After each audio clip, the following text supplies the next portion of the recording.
Okay, welcome, ladies and gentlemen. We know this has been a tight quarters, but thank you for being here. Just to suggest, the acoustics in here are not great when they're trying to record. So if you're going to speak, I think we're keeping a couple of seats up here. That's probably the best way. We can have everybody use the mics to be sure that they're heard, okay? So I'd like to call the meeting to order, please. And see if we can approve the agenda. So moved. Okay, John moved and Fritz seconded to approve the agenda. All in favor say aye. Aye. Any opposed? Okay, we agreed that we would start with the ones that were at the tail end last time so you all could go home, not have to be here so terribly late. We have one that is continued until our regular meeting on the 10th. I don't think we have to do anything about that. That's staff has arranged that, so just to let you know that. So the next one, number 2, is zoning bylaw amendment, home rule petition to insert a new section adding the requirement of a liability waiver granted by the property owner in favor of the town of Nantucket prior to the issuance of a building permit for construction on lots on shorefront land or within 300 feet of shorefront land. So Mr. Atherton, you were here till nearly midnight last time, so you get to kick us off and maybe go have some dinner. Get home a little bit tonight, you can stay here and wait a while. Use this one? Either one, Okay. just as long as you're speaking into the mic. I've been speaking of the mic. I think we covered most of sort of my thoughts on this article last time. I would ask you if you have any incoming memorandums or comments from town council that might help me understand where we're headed here. But other than that, it's really in your court at the moment, as I see it, or town meetings, as we will. Okay. Andrew, did we have anything further from town council on this? As a matter of fact, it just came in minutes before the meeting started here. So I think you all are going to need some time to review that, and so it's best to continue this to the next meeting. I'm sorry, Rick. You can email it on if my Comcast gets up again. I don't know about the rest of you, but my incoming phone calls are not working. I called Comcast, they said, well, check back at 8 tonight. Okay, well, good luck, and you'll at least be home for that. Great, thank you very much. We want to We're continue going to this move to to the continue this 10th? until the 10th. Okay, I'll make a motion to continue to the 10th. Second. Okay, that was John moved and Dave seconded. All in favor, say aye. Aye. Any opposed? Okay. Next one is 25 Rugged Road, currently located in the LUG2 district, proposed to be moved to the R20 district. I think it's good to see you again, and both of you. I think this is just continue. Yes, if you don't mind. Can they see, do you know, Holly and Megan, can they capture this if you're there? That's got the best mic set up. It's as clear as it is downstairs, but it's the best we can do. And we received your comments, your detailed responses. We appreciate that. Oh, fairway. Yep.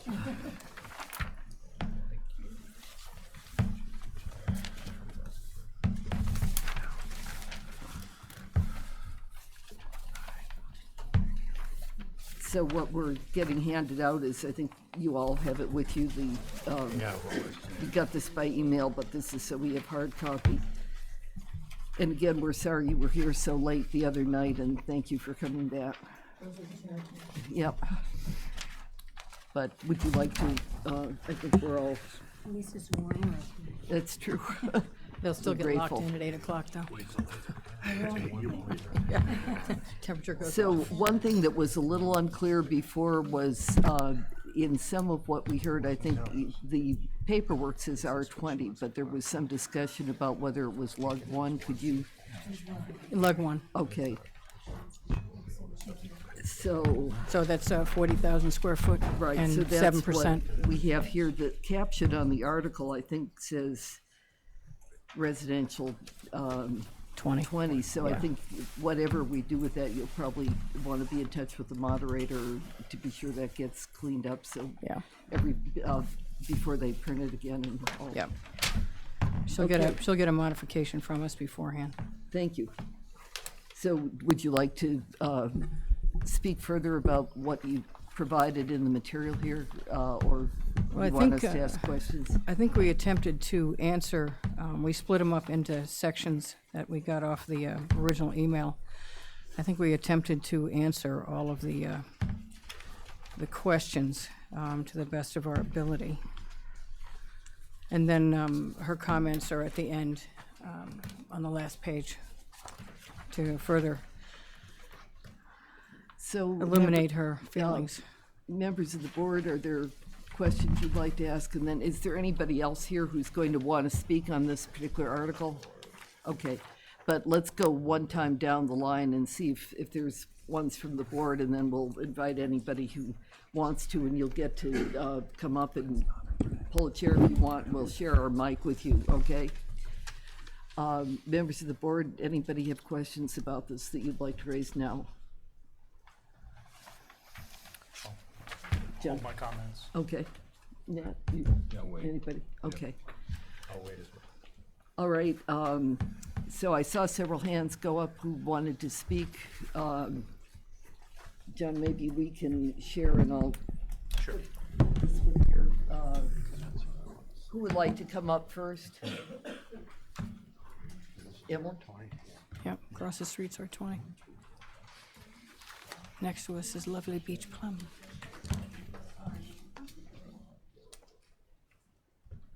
It's a little more informal, but it's warmer, so trade-offs. Thank you, Madam Chair. If you give your name and affiliation, thanks. Sure. So I'm Emily Molden. I'm representing the Nantucket Land Council. And I will say that I didn't actually have an opportunity to review the additional information that is before you, but I did understand from watching some of your last hearing that the proposal that was printed as going from Lug 2 to R20 is now being proposed to be Lug 1. Thank you. So understanding that, this proposal is to change one single lot to increase the subdivision potential for this property owner. And it's never easy to speak out in opposition to one individual and their circumstances, but I think that's why, as a general rule, the planning board tends not to rezone lot by lot. This neighborhood serves as somewhat of a transition zone. It certainly has some higher density development on a couple of sides, including a 40B that was out of everyone's control. But it does serve as a transition zone to a greater Mid-Island park and open space area, the State Forest and the Camp Richard Campers Association Boy Scout property. And that property had a lot of effort put forth by the local scouts and the Nantucket Civic League and others in the community to prevent further development from happening there. The current property owner has expressed interest in subdividing to create one additional lot. And I believe that with the special permit provisions that would allow for a secondary residential lot by covenant or for family member, that she has the ability to do that currently. So I'm not sure that it's appropriate to go ahead and change this individual lot to Lug 1. I just don't think it's an appropriate way to move forward with zoning. I'm sympathetic, but I hope that the planning board will give this a negative recommendation. Thank you. Thank you. Madam Chair, Yes. just one, Emily, while you're there. You said that this lot was eligible for a rear lot. How did you come to that conclusion? Sorry, I didn't mean rear lot. I was just, I meant the covenant lot. Yeah, Okay, great. exactly. Thank you. Sorry, thanks for clarifying. Yes, would you like to come up? And if you'd give your name and address, please, thanks. Peter Mirbergen, across the street at 20 Rugged Road. Can Are hear you me? Brooks' dad? I don't want to, if I screw things up here, I'm not, but if everything goes right, I am. Yeah. Okay. Dear Town, I was unprepared last week, obviously. I was surprised. I had a few minutes or a few hours notice. That was about it. I apologize for that. I just didn't have anything before me. And I went by your agenda. And so I got into more confusion there. And so I can only 50% apologize. Oh, thank Now- you for coming back. Well, thank you. That's nice. Thank you. Now, today I went online with the help of one of our town people, and then I figured out how to download. And it says zoning map amendment. This is your schedule for today. Zoning map amendment, a property at 25 Rugged Road, currently located in a limited use general Lug 2 district in the residential and.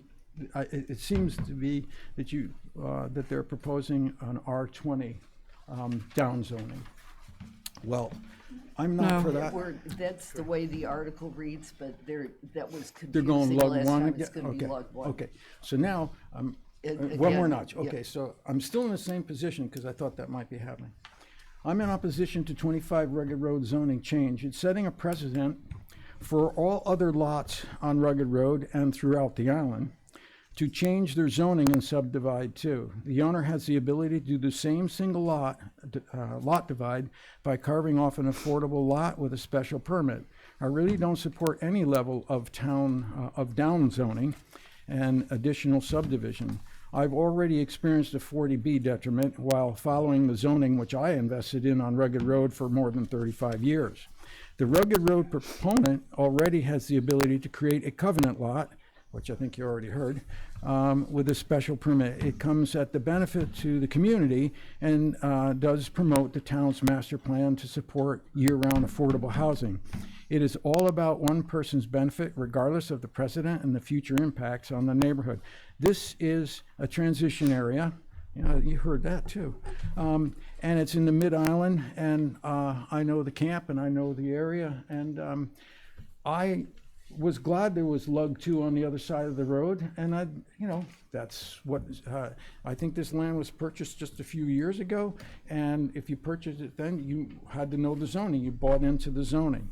Given the circumstance, I was under the impression from my neighbor that she wanted to carve off one lot, and as I said last week, that's cool. I think that's very, why not? She's in some straits. But the way I understand it, it's a lot more than that, and I'm dead set against it. If one downzones through a warrant article, you don't have the benefit of public notice, from my opinion, beforehand with letters out to abutters. I understand, of course, once it's in the warrant, I guess we get a 2-week warning or something, we can say something beforehand, but I'm not quite sure of all that. But the bottom line is, I'm for a single 1 acre or Lug 1, or like 1 acre for this one lot. And she can, the owner can remain with a Lug 2 for herself and carve off, she's got 3 acres. So if she takes one and it goes covenant or whatever, I'm in favor of that. But I'm not in favor of down zoning. Thank you. Are there questions from anybody, staff or board members? Okay, thanks. We're going to hear from everybody and then we'll let you answer. I think I saw a few more hands. Is there anybody else who'd like? Yes, please. Welcome. Welcome, thank you. Thanks. Raphael Terrell, 18 Rugged Road across the street. So I'm just want to know, I'm a little confused on what is happening. I thought it was R20 as well, and it's really confusing how it reads. I read it again, we came last week, and then it's our Lug 2. So it's going Lug 2 to Lug 1. That means you can split the property as we're looking at right now. That's the lot that splits up, and she wants to sell that front lot, the back lot. on the side. That's not written in sand. That's 5 acres. That's already gone. The Got it. right-hand piece So is right already now gone. it's 3 acre Let lot. me Yeah. ask staff, could you clarify for him, please? Right, so what we're talking, Don't, Excuse don't me, wait. just let Hold him on. explain. We'll take turns. You'll get another chance, Andrew, if you don't mind. So Lot 1B is already created. That meets LUG 2. We're only looking at Lot 1A, which is the 139,382 square feet. Yep, 3.19. That other lot's already gone. It's not ours. So the development potential there, based on the area and frontage, is a total of 3 lots. So it's a net of 2 additional under LUG 1 zoning. We all in agreement? Yes? Yeah. Okay, thank you. Okay. Thank you. So my, Did you have any more questions, just to be sure you I understand? think I Okay. not 100% understand. I mean, how many houses you can build on that? I guess it's 3 different lots Well, you can feel do. free to ask. I think Like, it's so it's important for 3 people to different understand it. lots you can split that up into? Log 1? I'm sorry, I'm just. That's it's okay. No, kinda it's okay. confusing. We're happy to have questions. If the zoning were changed to the requested LUG 1, Got it. then there's a net gain of 2 additional, so it's 1 lot, and so 2 new ones are created.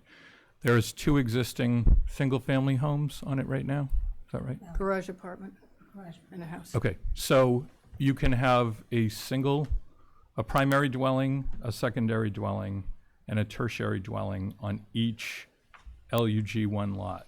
Got it. So there's currently 2. There would be a net potential gain of, if it was fully built out, at 3 each, of 7. Okay. Okay? Thank you. Yep. So I'm opposed to this because I bought across the street knowing what I was buying, and across the street was already zoned.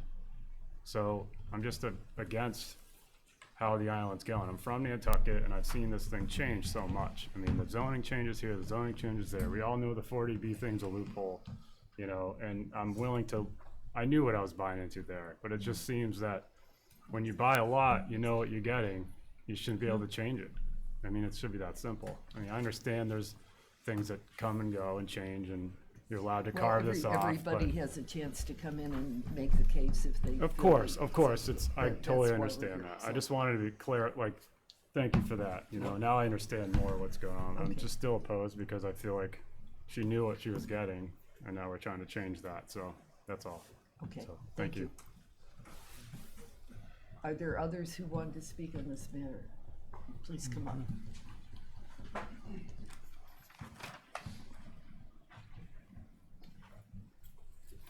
Hi. Good evening, Chris Ray, 6 Sturgis Pines Lane. I'm opposed to this. I don't like the single lot zone change. As it's been expressed, that this entire stretch from the 40B through the Boy Scout land is all already lug 2. And if we change this 1 lot to lug 1, there's a trickle effect that could continue on and turn all the lug 2 into lug 1 and extremely develop that side of Rugged Road, which I live down there. I don't want to see that, so I'm opposed to this. This kind of, the board's trying to up zone, if you will, Bayberry Lane to prevent this kind of thing. So if they change this, it's kind of defeating the purpose of that objective, in my opinion. So I'm against this single lot zoning change. Okay, thank you for coming back too. We were Yes. so late the other night, thanks. Thank you. Ladies and gentlemen, anyone else who wanted to speak? Yes, please, come on up.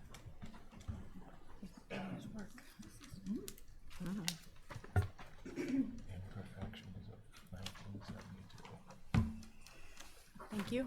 Julia Lindner, Act Now.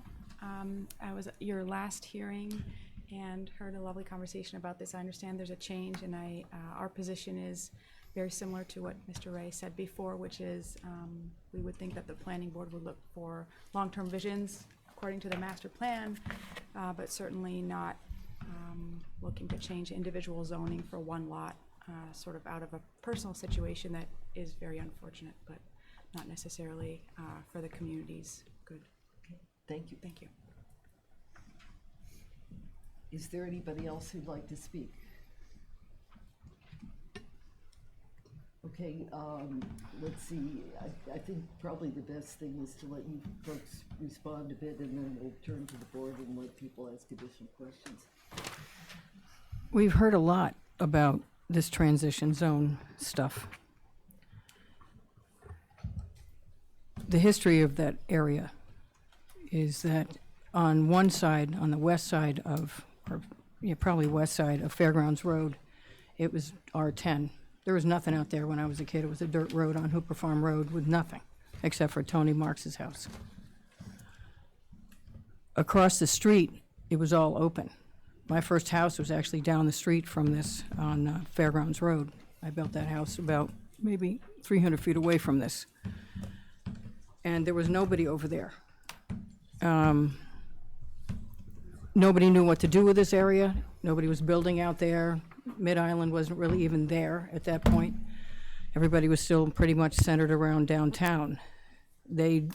Zoning back in the 70s made a lot of these areas LUG2, LUG3, as in Tom Nevers and a large part of where I lived in Surfside in the Badlands, because nobody knew what to do. I spoke to Wayne Holmes, who was one of the guys who drafted the zoning bylaw back in the 70s.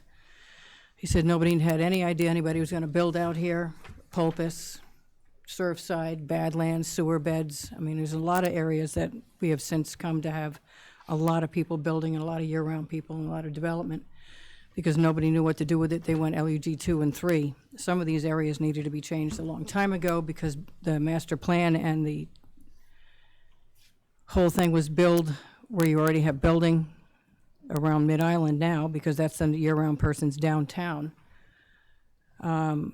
And that's where a lot of the year-round people are, is Mid-Island, and this is considered Mid-Island. We are catching up to this side of the road. We've already changed the zoning from here all the way to Milestone Road, changed the zoning right here behind us for the subdivision, Tacoma, rugged, R20 now. It wasn't always R20. And we changed the lots on Fairgrounds Road that back up to the 40B. Out of fairness, we took them out of 2 acre to 1 acre. They're in the town district, so it's R40 instead of AUG 1 because the transition did not exist. You don't jump from R10 to LUG 2. So a large percentage of Fairgrounds Road has already changed down to R20 and to R40. And particularly abutting this 40B, which was, and there's 2 large subdivisions across the street, Saginaw and another one across the street, which I believe I put in the response to the questions. And you don't generally jump from R20 to LUG2. You normally go to some sort of a 1 acre and then 2 and then 3. Because I believe the state forest at the end of this road is still LUG 3. I think we left it LUG 3 beyond down the road. So what we have here is a little bit of an anomaly. You have 5,000 square foot lots to the northwest. We changed the 2 acres on Fairgrounds to 1 acre. We changed, a long time ago, we changed the 2 acre across the street to R20, where they can have 3 dwellings on 1 lot. And we can do the same if we go to LUG 1. However, Irene said if you wanted to put an agreement together, which we've done on other zoning changes where it's only 2 lots, she'd be fine with that. So it would be a net increase of 1. Possibly 2. We just don't know what the ground cover is going to be. But I think that's where we are. I think it's not a crazy thing to go from LUG 1 to LUG 2 behind us. And if someone else, we have the largest lot, by the way, of anybody back there until you get further way up the road. So it's a unique situation. She does have water and sewer available to her. We're kind of taken aback by the guys that are in R20 that can have 3 dwelling units across the street from us, and they're saying that somehow 1 acre, which is 2 times what they have, minimum 2 times what they have across the street, is somehow going to destroy the neighborhood. I don't see that, and I don't buy it. And I've been in zoning for 37 years. But that's pretty much all I have to say. The covenant issue, That's not something she wants to do, sitting right next to a bunch of other covenant houses.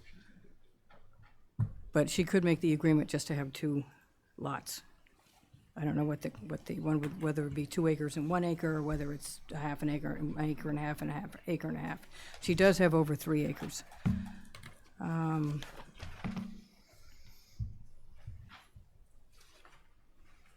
think that's pretty much all I have to say. Okay, well, thanks. Thank you for hearing this. I just really can't understand how I cannot split my property up when there is a half-acre ordinance across the street from me, and Wood Lily, those houses are on 1/16 of an acre. They're right there. I don't see that a transition would be such a terrible thing between the 40B. If you look at the map here, I mean, all of these houses are right next to my property. And cutting off an acre of land, I can't see how it could change the neighborhood at all. Especially when the people across the street from me just put up a house on a half an acre of land. You know, it's been a very difficult situation for me. When my husband and I bought this house 5 years ago, we planned on living in it. We have been here for 32 years. My husband was the orthodontist across the street from the high school. We've been part of the community. And I just don't want to have to be pushed out and have to leave because I can't subdivide my property and get myself out of this financial bind that I'm in. And I can't see how that it's going to ruin the neighborhood by putting one more house, one more lot. Okay, I think if you're done with your comments, let's see what the board wants to say. Are there thoughts, Dave? As much as I'm against down zoning, and I hear everyone's concern about this property, and I really feel for Mrs. Schreiber. I mean, I think that there's a way to go about this to limit the concerns that the neighbors have. If you were willing to subdivide it in a way that no more subdivision would be available. In other words, if you decide to split it in half in acre-and-a-half parcels in lug 1, you wouldn't really be able to, it would mitigate the concern about having 6 more kitchens on that piece of property. I think that the concern here is, she's next to a 40B, and it's all R20 across the street. So I think if there was ever a situation where this is doable, it would be here if she'd be willing to figure a way to limit herself to 1 lot instead of 2. And 2 lots total. 2 lots total, Okay. yes. Does Yes. it matter how?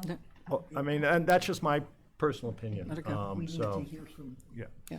folks here. Nat, did you? No, I agree with David. I just want to say a couple things, not speaking to any one person, but when you hear what I say, you'll know who I'm talking to.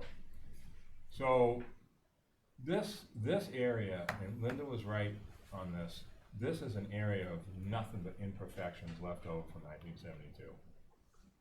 The people that have R20 are some lucky. That never should have been R20, but it was by kind of like accident. We did a little research here last summer when we got accused of something that we didn't do. I was in the 6th grade, I believe, when this stuff happened. It used to be R1 and LUG, which was a 50,000 square foot zoning district back in '72, out in this area. Scary. So it got changed to what was called then R2, which is R20, but that was what they called it. Because back then, of course, no one thought anyone was going to build, like Linda said. So they split it into half acre just to kind of make the R1 disappear. The Hooper Farm area was in R1 as well, originally in '72. So these leftover little imperfections are not going away, okay? If you bought in R20 a year ago, you're lucky it's still R20. If somebody bought in a zoning district in 1978, does that mean they bought it and it never should change ever from 1978. Think about saying that. So zoning, unfortunately, you know, this is, and I feel it myself, it's a really emotional issue for everyone. It's every time stuff like this comes up, you can feel, you can hear a pin drop, and people are really emotional talking about it because this is personal. Everybody knows each other. They go and Stop and Shop. They have to go down an aisle with somebody they don't want to talk to. I do that all the time, and actually I end up talking to them. So, but in reality, this is sort of a little bit of a leftover area. As Linda said, out by Fairgrounds Road, it used to be LUG2 till recently. So think about that. R10 on one side of the street with bus stops, and the other side of the street, LUG2. Not long ago. I don't know what year we changed it, but it was probably about, I would say, 7 years ago, roughly. So now we sort of are angry right now about building. Okay, but think about the size of this lot. So I'm lucky it ain't R20, I can tell you that, like across the street. So I agree with David. I agree with deed restricting this lot to one subdivision only. 2 lots, but one subdivision, ma'am. Irene, okay? Irene? Okay. Ma'am. That would be my, I mean, looking at how the buildings are set, I mean, this isn't clean dirt. I can see what would happen here. It's pretty simple. And when people talk about covenants, a covenant lot has a limit on how much it can be sold for. It's not a subdivision, it has a limited price. Right now, they're about $280,000 to $300,000 for a new build covenant lot, and it's not the same as a subdivision. If there was a way to put 2 covenants on a lot, that would be great. Then you could get more money. It would be better for the community year-round housing, but that can't happen yet. We don't have that ability. So you're stuck with what we have at the moment. So I would be in favor, Madam Chair, of a deed restricted LEG1 for this property. John. Yeah, this is a tough one because there is an emotional element to this. My initial reaction would be that the planning board generally doesn't want to create zoning, and a lot of times what we'll try and do is take a zoning like an RC2, and it's the most least restrictive, and try and get it into a zoning to have a little less development. This is interesting because we're kind of doing the opposite. We're taking something that is already a zoning that's least restrictive, and we're adding it to make it subdivision development. The right of the individual owner right now can do a covenant. We know that is possible. However, it restricts you to a certain price. With the surrounding areas, the potential to restrict to 1.5 acres for each, it's almost creating another zoning, an R1.5. So that's kind of interesting. We don't want to set a precedent for others to follow, because if there's, the neighbor, even though we put restrictions on this one, the neighbor might, in 5 years, not necessarily go in favor of the restriction. They might just look at the general, being that it's creeped up and now maybe I can do a lug one. So it is very difficult here, but I would have to, if I were to give a non-favorable recommendation, it still has the ability to go before the annual town meeting. It still can be heard. The entire town population can still vote on it. So it wouldn't be necessarily defeated right here. Yes, it would be, and we're not saying that it would be defeated. One vote doesn't necessarily make up the entire board. But the way I've been hearing it right now, for regardless of the individual personal, financial or emotional situation, I'm really not in favor of not just one, and I'm sorry for your misfortune, but I'm afraid of doing something that later on is going to come back for everyone to rezone for their own. And I know the size of the lot, and when you look at the area around you, it just almost makes sense that you should be able to do a half acre when they have, R20s around you, because it is a significant size lot. However, when you bought it, it was that size lot. And the neighbors, when they bought, it was that size lot. And we all don't think that something can happen, but it does. And you just can't change the rule mid-sentence. And so I understand what my colleagues are thinking and looking to do. And with the net gain of one lot, it's not a bad plan to restrict and make two lots, because you can make two lots. It's just one is marketable when you split it down the middle. But three lots, I'm absolutely opposed to. The two lots, you get one marketable instead of forcing yourself to have a covenant. That is my plan B, but initially, I'm sorry, I'm opposed to this. Again, I understand the hardship and the emotional aspect of this, but I am in the same camp that John is in. I think I don't think we want to set a precedent of rezoning properties on an individual basis, regardless of the reason and regardless of what the hardship might be. If this is an area that ought to be rezoned to Lug 1, then we should be looking at rezoning the entire area Lug 1, and rather than a single lot within a strip of lots that are on the larger, that are Lug 2. So I would be opposed to a favorable recommendation. Steve? Oh, thanks, Madam Chair. Yeah, I guess I would agree with comments that John and Fritz have made, and one that David made. I don't think I think it was David, negotiating lot splits one by one is appropriate. It's, despite individual misfortunes, it isn't fair to the process to be taking these lots on a case-by-case basis. It's not good zoning. It doesn't conform to, necessarily help us to conform to the master plan that is in place, and we are having a new master plan coming on board. I would encourage that this would probably be best in that, reviewed in that regard. I will note that this is outside the town overlay district. It is in a successional brushland to forest area. It is within the NH priority habitat of rare species. It is in the wellhead protection district.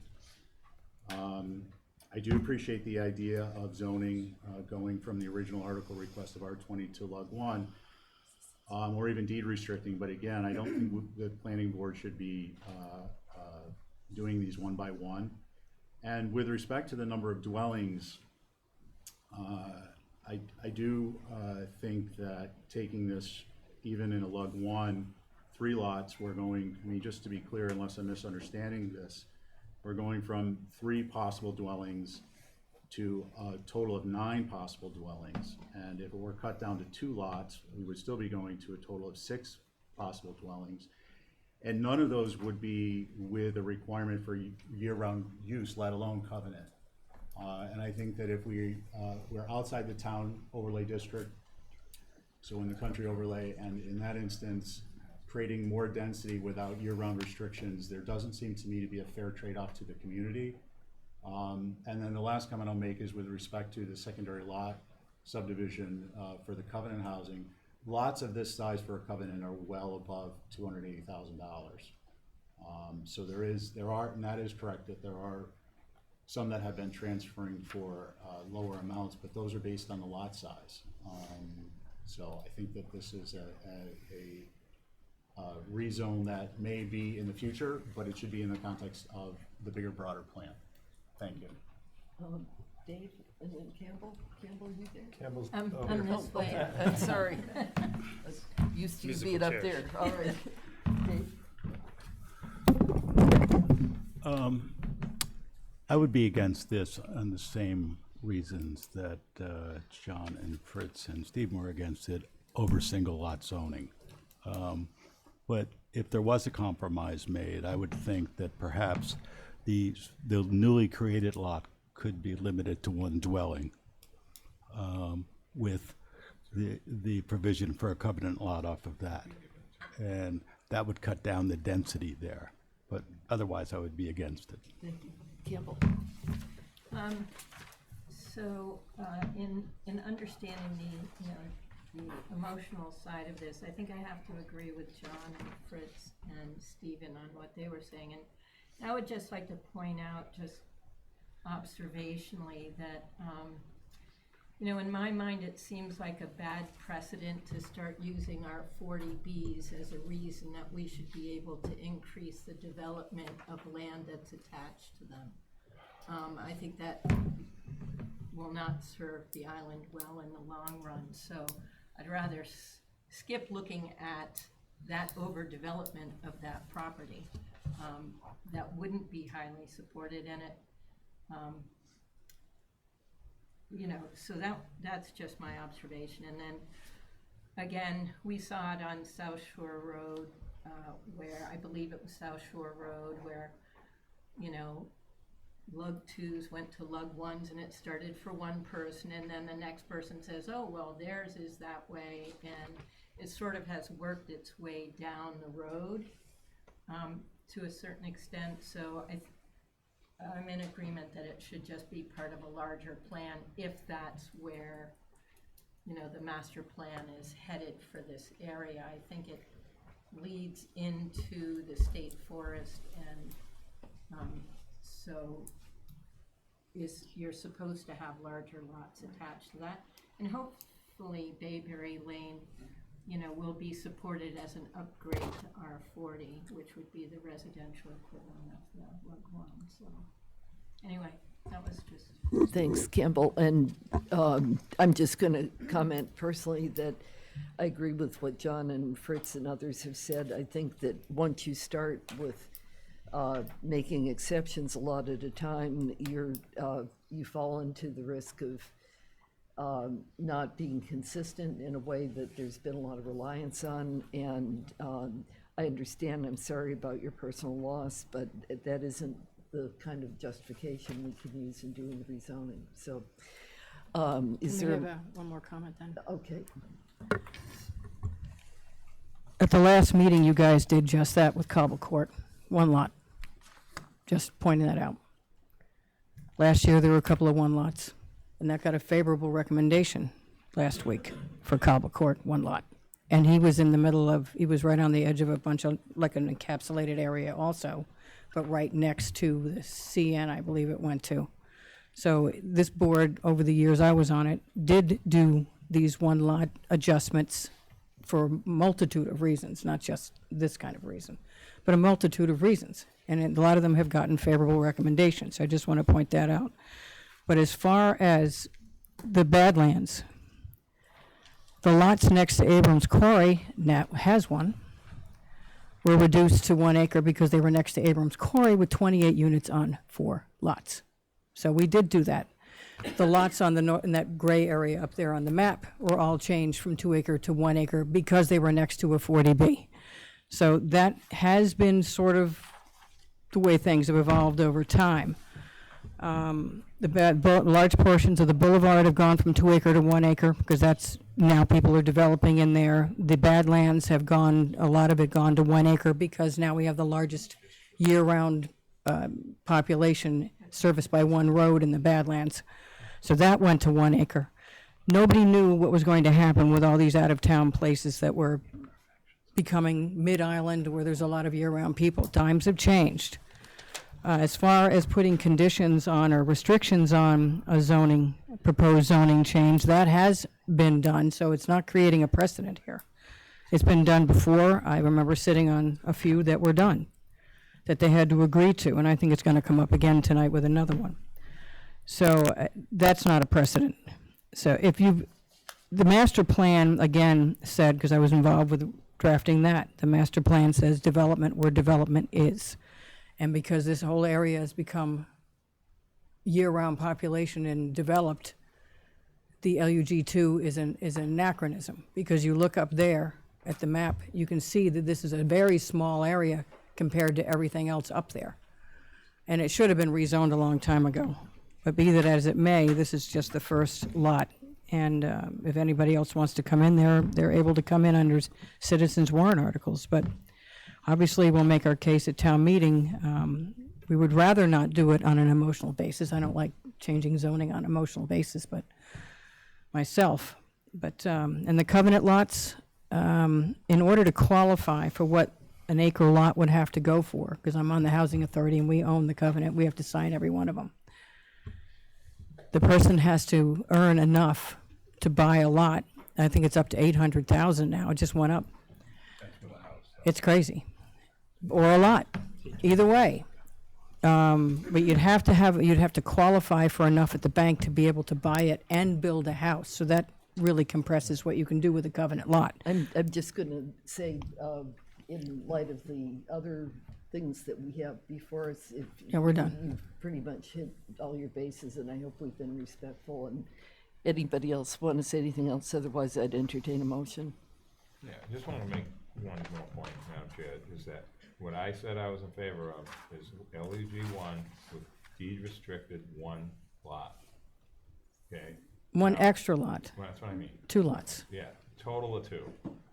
And what David Callahan brought up is actually something that I had kind of in my head, but didn't say it. But it's, I don't know how far we can go with these recommendations. Like, this isn't a special permit public hearing application here where we can just like, oh yeah, this is what you can do, this is what you can't. We're not making dirt, we're not making you to be able to do something just because we say yes or no. We've restricted a lot of these real subdivisions because we can. We can restrict the 1 lot to 2 instead of a tertiary, that kind of thing. I think that's what David was alluding to. And that is an option as well, but I don't know, again, we've never gone that far at the public hearings for the town meeting articles before. This is sort of a new area that, again, part of the zoning process is to find unique ways to give a little and take a little sort of at the same time is what this is. Yeah, So but that's where I'm trying to come from, but could I I'm just one person. ask for clarification? But to Andrew and Leslie, I think this is a proposed citizen article. We really are in a position to negotiate changes in it or anything. We just have to vote whether we recommend it or not, or have a comment about it. Is that right? Well, you can't create a contract zoning situation where you're making a zoning change No. dependent on something. Right. An applicant could bring forward, a deed restriction for you to consider as part of your deliberations, showing that somebody is willing to accept it and have that all in front of you, which you could consider as part of it, but we don't have that. Nothing's been Okay. presented. Well, I think we're at the point that, having heard everybody speak, I'd ask if there's a motion. Do we have to close any hearing first? Is this like He's asking if we need to close the public hearing. I think it's not a permit kind of thing, so. No, it's not a, Okay. Just for a comment before I make a motion, Madam Chair, and in this particular case, it still can go as a citizen article. It still can be voted on in an annual town meeting, and I'm honestly thinking that if we sponsored this, the town might say, the planning board, sometimes we get a negative, feel for this from the voters, and it looks like we're trying to do something that's not right, and it might be unfavorable for the town to get this finally voted in. So by not giving it a positive recommendation, you could bring forth your case to the town at the meeting, and you might stand a better chance of getting it passed without our endorsement. So I know that sounds a little convoluted, but it might be true. So with that, I'd like to make a motion to give this an unfavorable recommendation. Okay. Second. Fritz seconded, John moved. Is there further discussion? All those in favor of the motion say aye. Aye. Any opposed? Aye. Okay, so 4-1. That was in dissent. Okay, thank you for being here.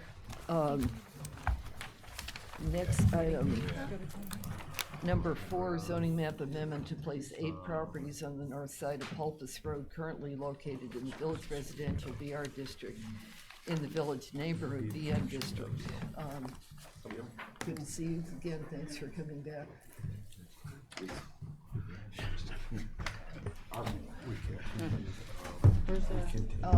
I'd like to ask that, if you don't mind, that we keep this one for, if you want to be on, there's 3 of you, okay.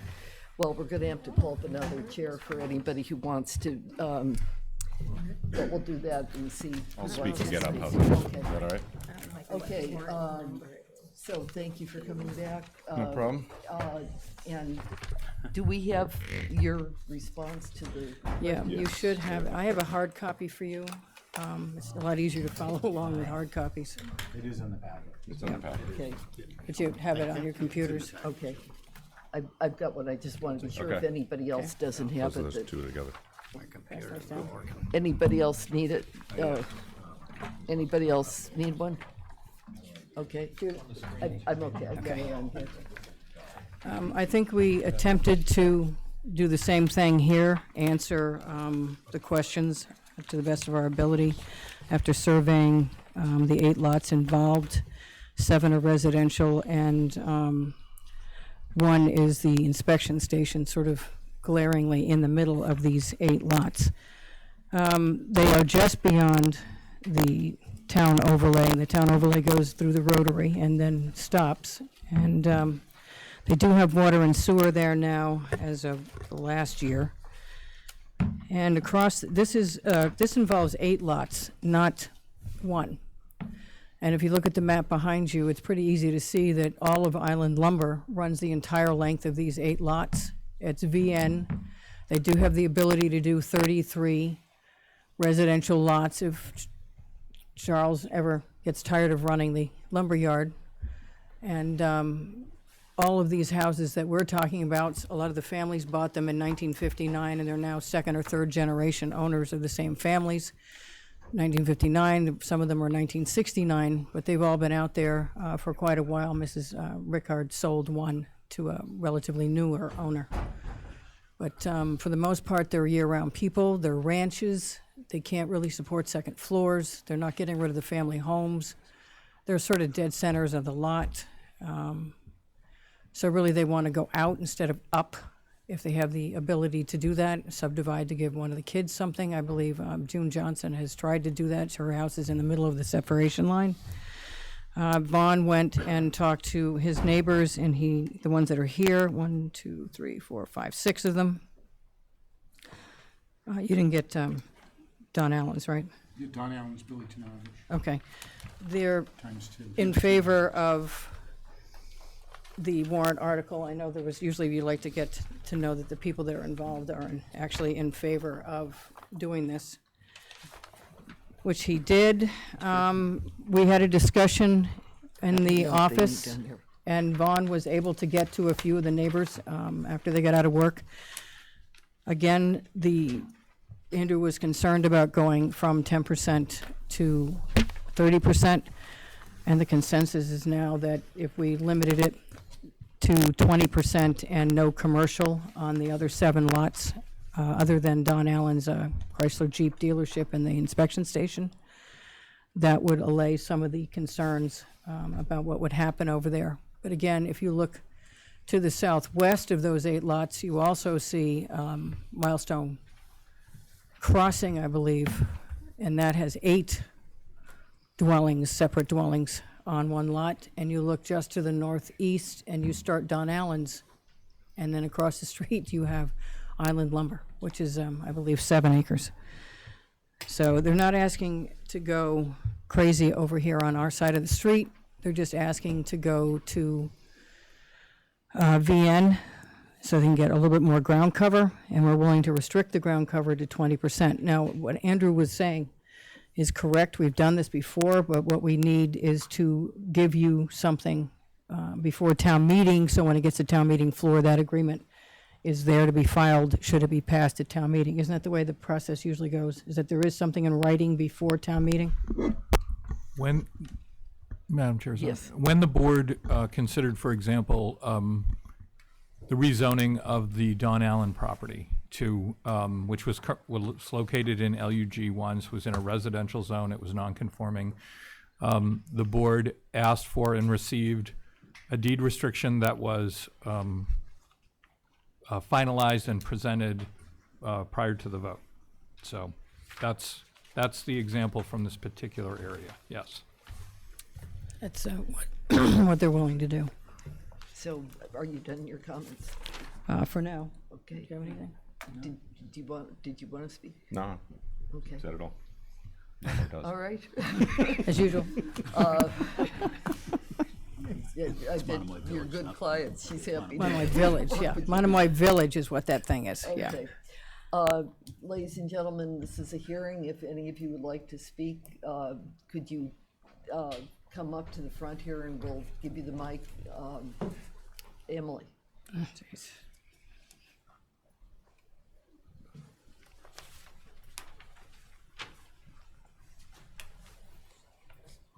Thank you, Madam Chair. Again, Emily Molden, representing the Nantucket Land Council. So this article is primarily on residential lots, although, as you've heard, one is not. Our concerns with this is largely the potential for substantial subdivision and additional density in the area and a significant increase in ground cover. It sounds as though there may be some willingness to change some of that. I would be interested in some confirmation from staff, maybe at some point during your deliberation, just on what the potential would be as proposed for the subdivision and ground cover increases for this article. I understand that sewer and water is available here, but with the this increase in intensity of land use, it's within the Wellhead Protection District. It's just outside the Zone A Nantucket Harbor watershed. Bless you. There certainly is potential for negative impacts to groundwater. I would go ahead and suggest that this again is somewhat of a transition zone. I know that it is quite close to the Mid-Island commercial areas, but I understand that it is technically in the country district, and transition areas are just difficult. It's hard to draw lines on lot sizes and land uses. I think this is increasing build out on these lots and doesn't necessarily implement master plan policies that I'm aware of. I think that maybe this is an area that should be discussed further, but this is already designated country district, and we're opposed to the increased density and land use here, so we hope the planning board would give this a negative recommendation. Thank you. Before you get up, maybe Andrew, could you comment on her question about, you wanted to know what kind of density could ultimately go in there? Yes, please. Sure. Well, Madam Chair, there's two existing lots that exceed 40,000 square foot now, so they're already eligible for division. So the lot at the far south end, right there, and then the lot, if you go right there. Records. So changing it, most of the other lots meet the 20,000 square feet, and they're a combination of an old subdivision that was laid out there. So without a restriction against further subdivision, most of those, because they have dual frontage, you have frontage on Chatham and you have frontage on Poultice, would be eligible for division under zoning. In order to meet that, they would have to have sewer and other connections to be built up, but it would be quite significant without a restriction. Okay. Did that answer your question? Yes, and then just the ground cover increase also changes from, I forget what. 10%. So To Madam 30. But they're proposing 20. Again, just for some history here, there were rezonings in this general vicinity. Historically, the Island Lumber property was in RC2 before it was changed to VN. So at RC2, which you know is not my favorite zoning district, that changed from a 5,000 square feet lot to a 10,000 square foot lot.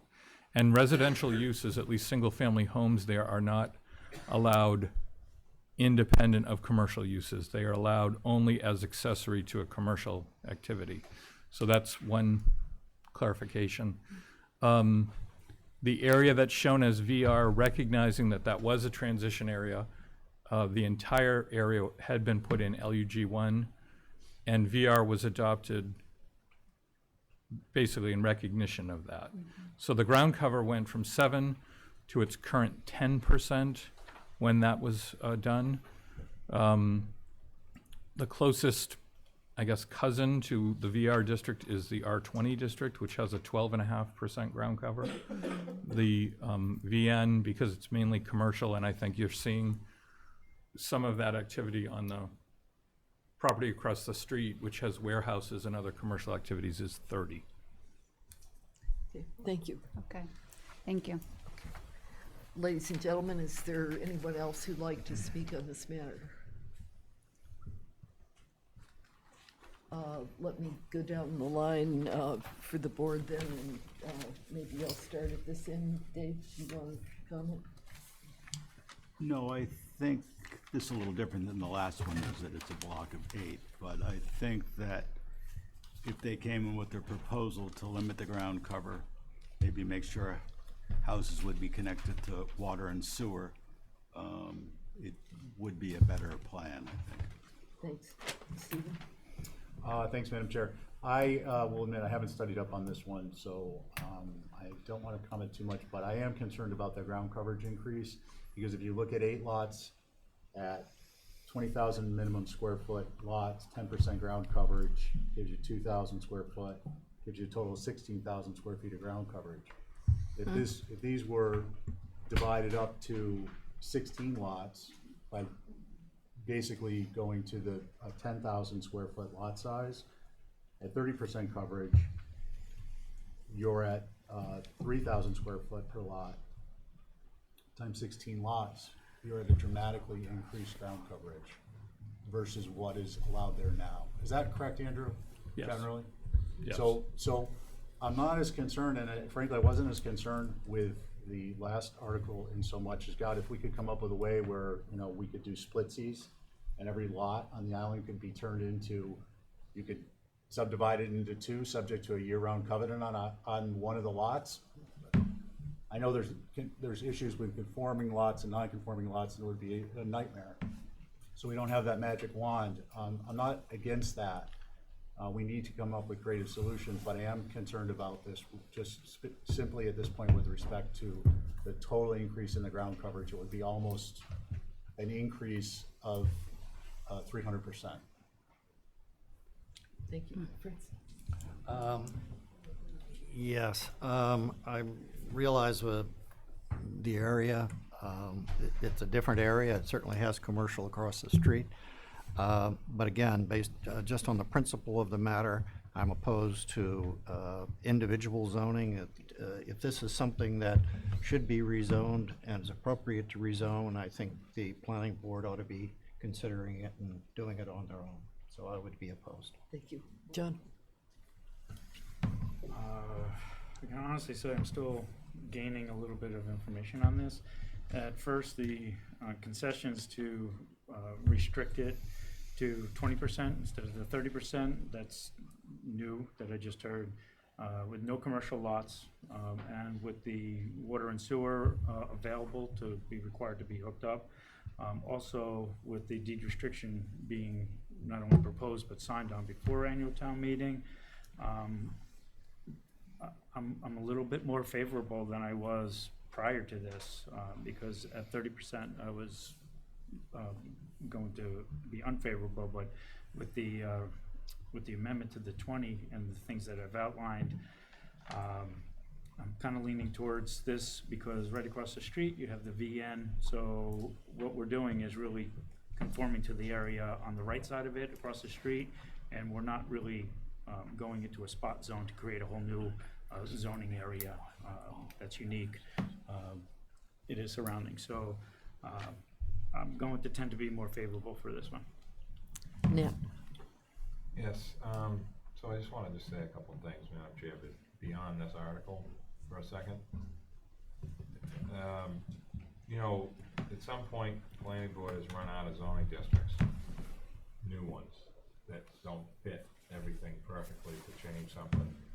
Like the R40, for example, is fairly new, didn't have that till recently. So some things like that have changed, and we don't, but in this case, we don't have something that sort of mimics the R20 that, like Andrew had alluded to. So what I would suggest is continuing this and getting a little more creative and possibly restrict the 2 lots that already can subdivide now to the only ones that can. Be subdivided. Right, the ones that can now, like if we didn't do anything, can already subdivide now. Yeah. Okay? So leave those alone in the ability to subdivide if there is a zoning change. And consider a different ground cover than 20, maybe 15% would be would be something that could possibly make this work. Because this is in another anomaly area, never should have been in LUG 1 to begin with, and we couldn't put it in R20 because of country snafu, magic line, wherever that was. And it's just, I mean, this is the stuff that, like, I wake up and think about, and it's like, you can't fix everything exactly forever. Somebody gets more than somebody else, somebody gets less than somebody else. It's just how this is, and there's no way to make it perfect under any circumstance. So that would be my suggestion, Madam Chair, is to do a little more homework and continue to the next meeting to possibly get something a little more acceptable to the board. Let's see, Dave. My problem with this change is a couple things. One is the ground cover, and I appreciate the restricting it to 20%. I'd like to see it less. But as big of a concern is what the subdivision of all these lots would be possible when basically the new zoning they're asking for would half the frontage and half the minimum lot size, which would create a situation where all of these lots could be subdivided. And with a ground cover of 20% or more, and them all being subdivided would not be what I think a lot of people in town are looking for. So I think if there was a way that you guys could come up with deed restrictions to stop the subdivision, with what Nat said, I think that if you're gonna give permission for the existing lots that can subdivide, that they can only subdivide to the original VR size lots, not to the new VN size lots, that you might be able to get a little more traction. So that's what I got. Campbell. Yes, I don't have very much. Sort of to the point on the last one, I prefer if this kind of zoning change is based on discussions and deliberations before we get to this point, because I sort of see a citizen's petition put forward, stated in a certain way, and then I see us trying to figure out how we can put deed restrictions on or make changes. I'm not sure if that's really our position or if the changes are made at town meeting, but I'm sort of with Fritz on this, though I like Nat's suggestion as well. I'm going to just speak for myself, not as chair, but I think given that there was a considered judgment about where the country and town district should be, if there's an interest in re-examining whether this should really be treated as it was originally envisioned, it should be part of the master planning process rather than proceeding with it at this point. I understand that the lumber is across the street, but I'm concerned with that level of density and what really is supposedly a country district. If we're going to reconsider where those lines are, I think we really need to be looking at that comprehensively. So I think what I'm hearing from the board is... Can we respond just quickly? Could I just finish my sentence?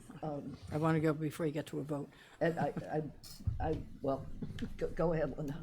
I didn't know you were headed to a vote right now. Well, I was going to say basically that I'm hearing some people that would like to say no. I'm hearing some people that would like, I think, to continue this and have further discussion. So that was just to sum up what I thought the board, where the board was. I wasn't going to call for a vote Okay. yet, but give you the last shot. But just want to be sure we move along and make a decision here pretty soon. I think if, Andrew, correct me if I'm wrong, there, through the chair, one of the reasons why the town overlay ended there is because we didn't have sewer in Monomoy yet, and we didn't have sewer going out that far now, but we've got sewer going out to where? To Shakamo? Pretty far out there. Brewster? Well, before I answer that, I want to make it clear that the districts we're talking about are all appropriate for the country overlay district. Yeah. If we were talking about, if this were changing, for example, to the town overlay district and R20, for example, was being proposed, that's a different article. So they're working with the zoning articles that we have that are consistent with the country. So, but I do think that, yes, lack of utilities and other things did influence where that line went. But this was brought to town meeting about changing this to the town overlay district, and that was not supported. Yeah, it was a couple of years ago. As far as the VR, we keep talking about density and ground cover. I just have to bring it up again that right across the street on the 7+ acres at VN, all 33 of those lots can have 30% ground cover. Period. So if we're talking about transition, we have the little guys who've owned their property for 50 to 60 years across the street to the west of Poultice Road that are restricted right now to 10% and twice the size of the lots across the street. And directly across the street, further out of town, they've got 30% of 7 acres. There's no transition here, so we can't even talk about what Emily said. This transition is ridiculous. On top of the fact that we do have water and sewer, which some of these other places don't have. Let's not get lost in 16 lots. There are 8 lots there now. A lot of the houses are in the middle of their lot, so in order to even subdivide, they're gonna have to pick up houses and move them around. Number 2, not all of them have double frontage. The 2 at the northernmost end don't have double frontage. Whatever that is, Chatham ends apparently before you get up there. There is a piece that comes back to Poultice Road, so maybe one of the leg properties can get there, but the one on the far north cannot get there right now. They don't have rights in neither one. So we have a possibility of 6, if you want to include the inspection station, if we take that out, we got 5 that can get 1 extra lot. There's not multiple lots happening here. There's not multiple subdivisions. They cut themselves in half because they have frontage on Chatham and they have frontage on Poultice Road, so we're not going crazy with subdivisions here. And ground cover, they can't really go up, they gotta go out. So this is not the same thing as some of the other ones you guys have seen. It also doesn't involve just 1 lot, it involves 8 lots in a transition zone that already has a heavier zone beyond it, further away from where the town and county country district ends, which is just to the left. And you have one right next to us that has 8 single family dwellings on it. So I don't think we're in the same position as, oh my God, we have more ground cover, we don't have water and sewer, we have groundwater. That's insane, because if you develop island lumber across the street, that's a lot of ground cover. Which doesn't have town sewer. Yeah. Madam Chair? They can get If it, you though. can They can get town sewer. wait to be, give me a sign and I'll call you. So we don't mind continuing it if you want to continue it. I don't know yet because we haven't had a chance to have the discussion. Yes, please, Nat. Through you now, Andrew, is Dinsmore's in VR? The Dinsmore cottages? I think so. It is? I'm sorry, looking at I the can't color, it hear looks that, the same. Nat. I'm sorry. I didn't know that. That's in Could VR, you- so that was the pre-existing. Had to be. Oh, well, long Those before things were built. 1972, yeah. Yeah. Okay, I mean, this is once again. kind of a this weird is property. More odd than I thought, this area, I wasn't thinking about that. Well, I just want, yes, Dave. Through you, Madam Chair, and I just want to make sure I'm right. In VN, correct, that's what we're talking about, primary dwellings as accessories to commercial use, correct? Correct. So you saying that there could be 33 houses across the street isn't real accurate, It to is. be honest with you. It depends on how they want to do it, but Well, it's garage Well, apartments, it's any kind not- of things. It isn't that at this point in any event. We're just talking about the district definition. So I'd just like to get a sense of the board, because I was hearing kind of equal voices on two sides there. So whoever wants to make a motion, we'll see where the votes fall out. I would make a motion to continue, I don't know what the date is, Catherine. 10th? February 10th. Could we be clear, just, To continue to February 10th for more information for us to make a final. could I just ask you to consider maybe being a little more detailed with Yes. that I think we have a possibility that we come back and have the same That's conversation what I again. think So they if there's something particular that, if you want to say, continue, and either they'll come with documents or they won't come with documents, or do you see what I mean? I Yeah, just think okay. it'd be better So to pin it down a little. I think, they gotta come with agreeing on, some more deductions, and do they have to have a deed restriction in So, their hand? can I just add one thing? No. I just, Let's take them in order. Andrew first, then I'll come back Okay, to go you, ahead. sir. Thanks. Madam Chair, so I think the issues that I think, there has to be an indication of that the property owners are gonna grant the deed restriction. Yeah. And what those conditions are, which seem to be around subdivision, use, Yeah. ground cover. And it can't just be an oral, we'll think about it. It has to be something that's evidentiary that we can look at ahead of time, right?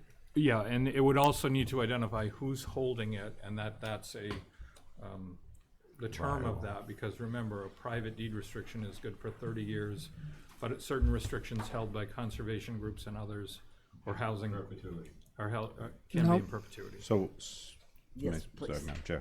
So we've already spoken to, all of the 8 owners of the properties, and so everyone is willing not to go beyond 20,000 square feet. They approved the 20% ground cover, so, if there's a change in that, we'd like to know. And the only one that would want to change, I think, is the 40,000 square foot, which is Mrs. Ruckard's, 12 Poultice Road, and that's 40,000 square feet. So we've already spoken to all of them, and they're in favor of that reduction. I just want to be sure, so you know what is being said here.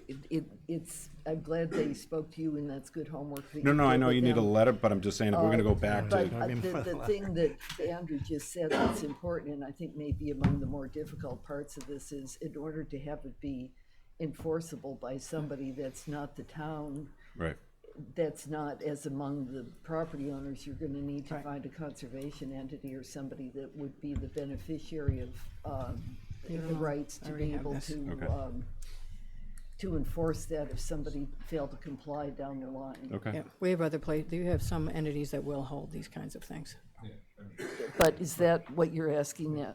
Just so we're Yes, clear. and can I just ask Andrew? Please, I hate go right to ahead. No, push this, no, but go right I ahead. got one more question. Andrew, is there a height, there's no height limit at the end, right? It's all the part of there's, 30. There's 30. right, there's an overlay district for VR that applies in Because that's- Nantucket, but not here. Because I think that's one thing that maybe no one realizes, well, we do, but VR is limited to what's the height? 25 feet. 25, yeah, I knew it was. No, that's only the overlay in Mattocket, not Yeah, there. It's not here. No, because those new barns It are is? 30 feet. Okay, 30, no? 30. Okay. It's only Mattocket. Okay, I'm it's sorry, only in Mattocket. time Okay. I know, out, time crosstalk, out. All right. I know.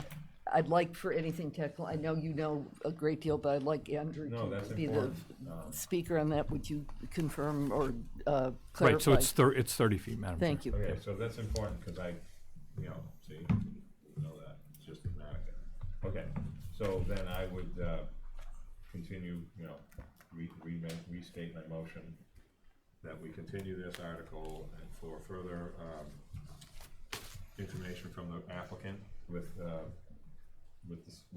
agreement with all the property owners for no subdivision outside of the 2 that are huge, that can now, without the zoning change. And, reduction in ground cover.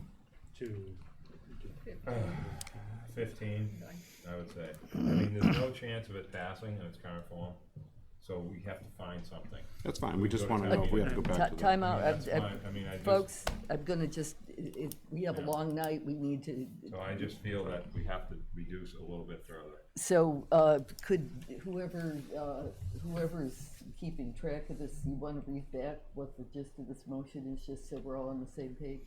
I have that motions to continue for further information from the applicant with an agreement with all of the property owners, less the larger lots, that they will not subdivide, also have a reduction of ground cover not to exceed 15%. And that there be, I understood, and that there be somebody who would hold the rights to enforce. Conservation.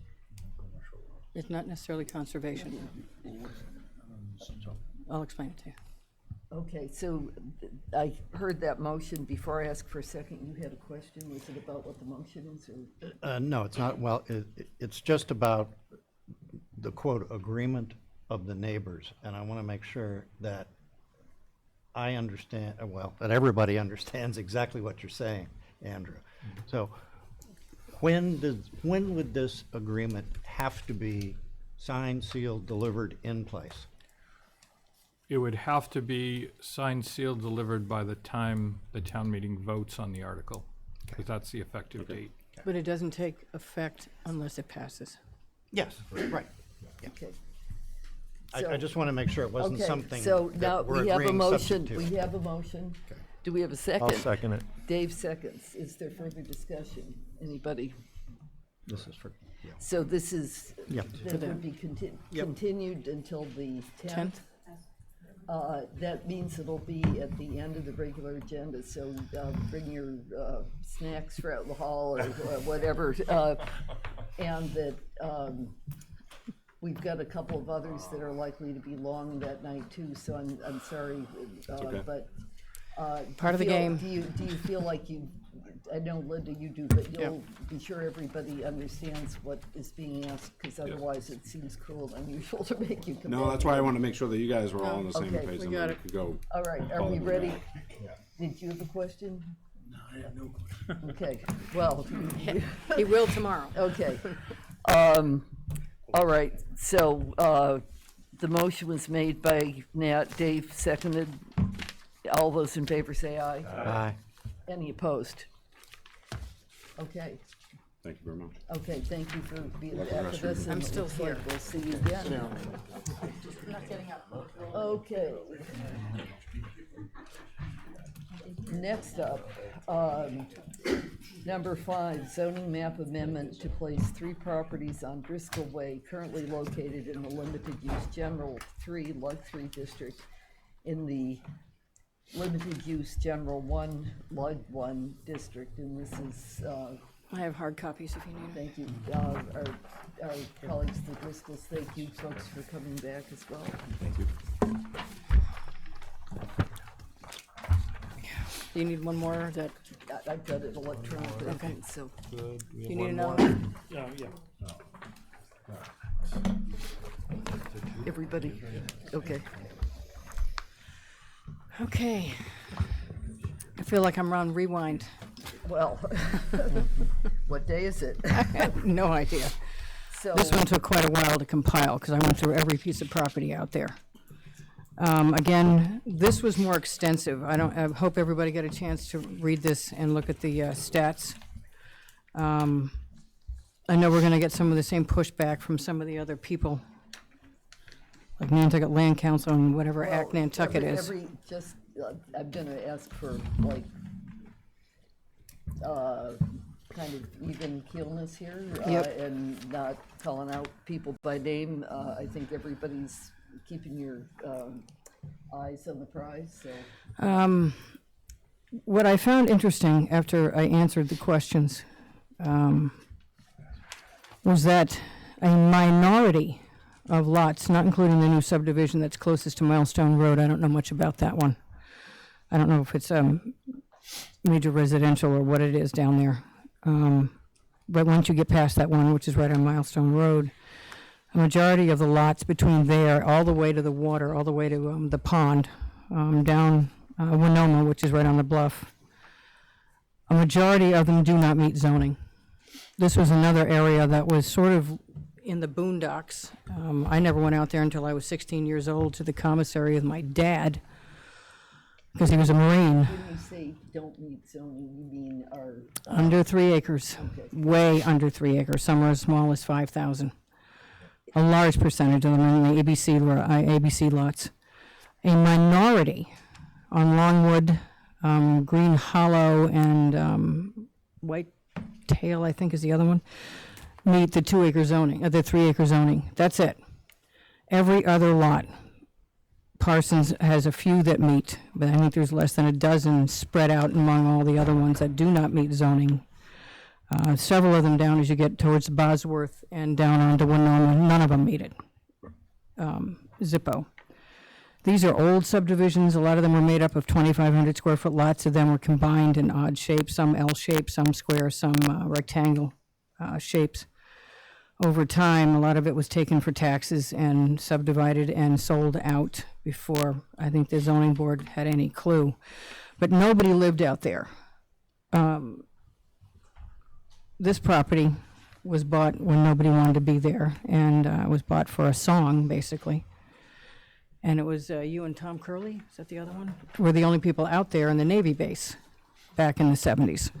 And that remained the same for a long time. So again, when Wayne Holmes and Mooney and Campbell, attorneys, set up zoning maps back in their 1971 for ratification in 1972, we'll just throw it into 3 acres because who wants to live out there?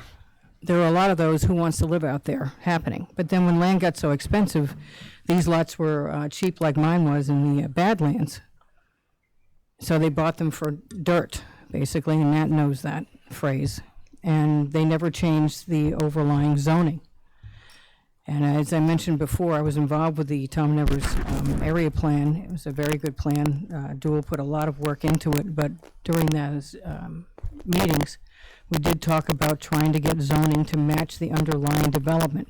Now, when you look at the 40A at the state, and even our own bylaw, zoning is supposed to reflect the pattern of development that it's sitting on top of. This is one of the largest areas on Nantucket, if not the largest area on Nantucket, where the overlying zoning does not match at all the pattern of development, which I understand is a master plan, and that's probably going to come up again when we start producing better zoning.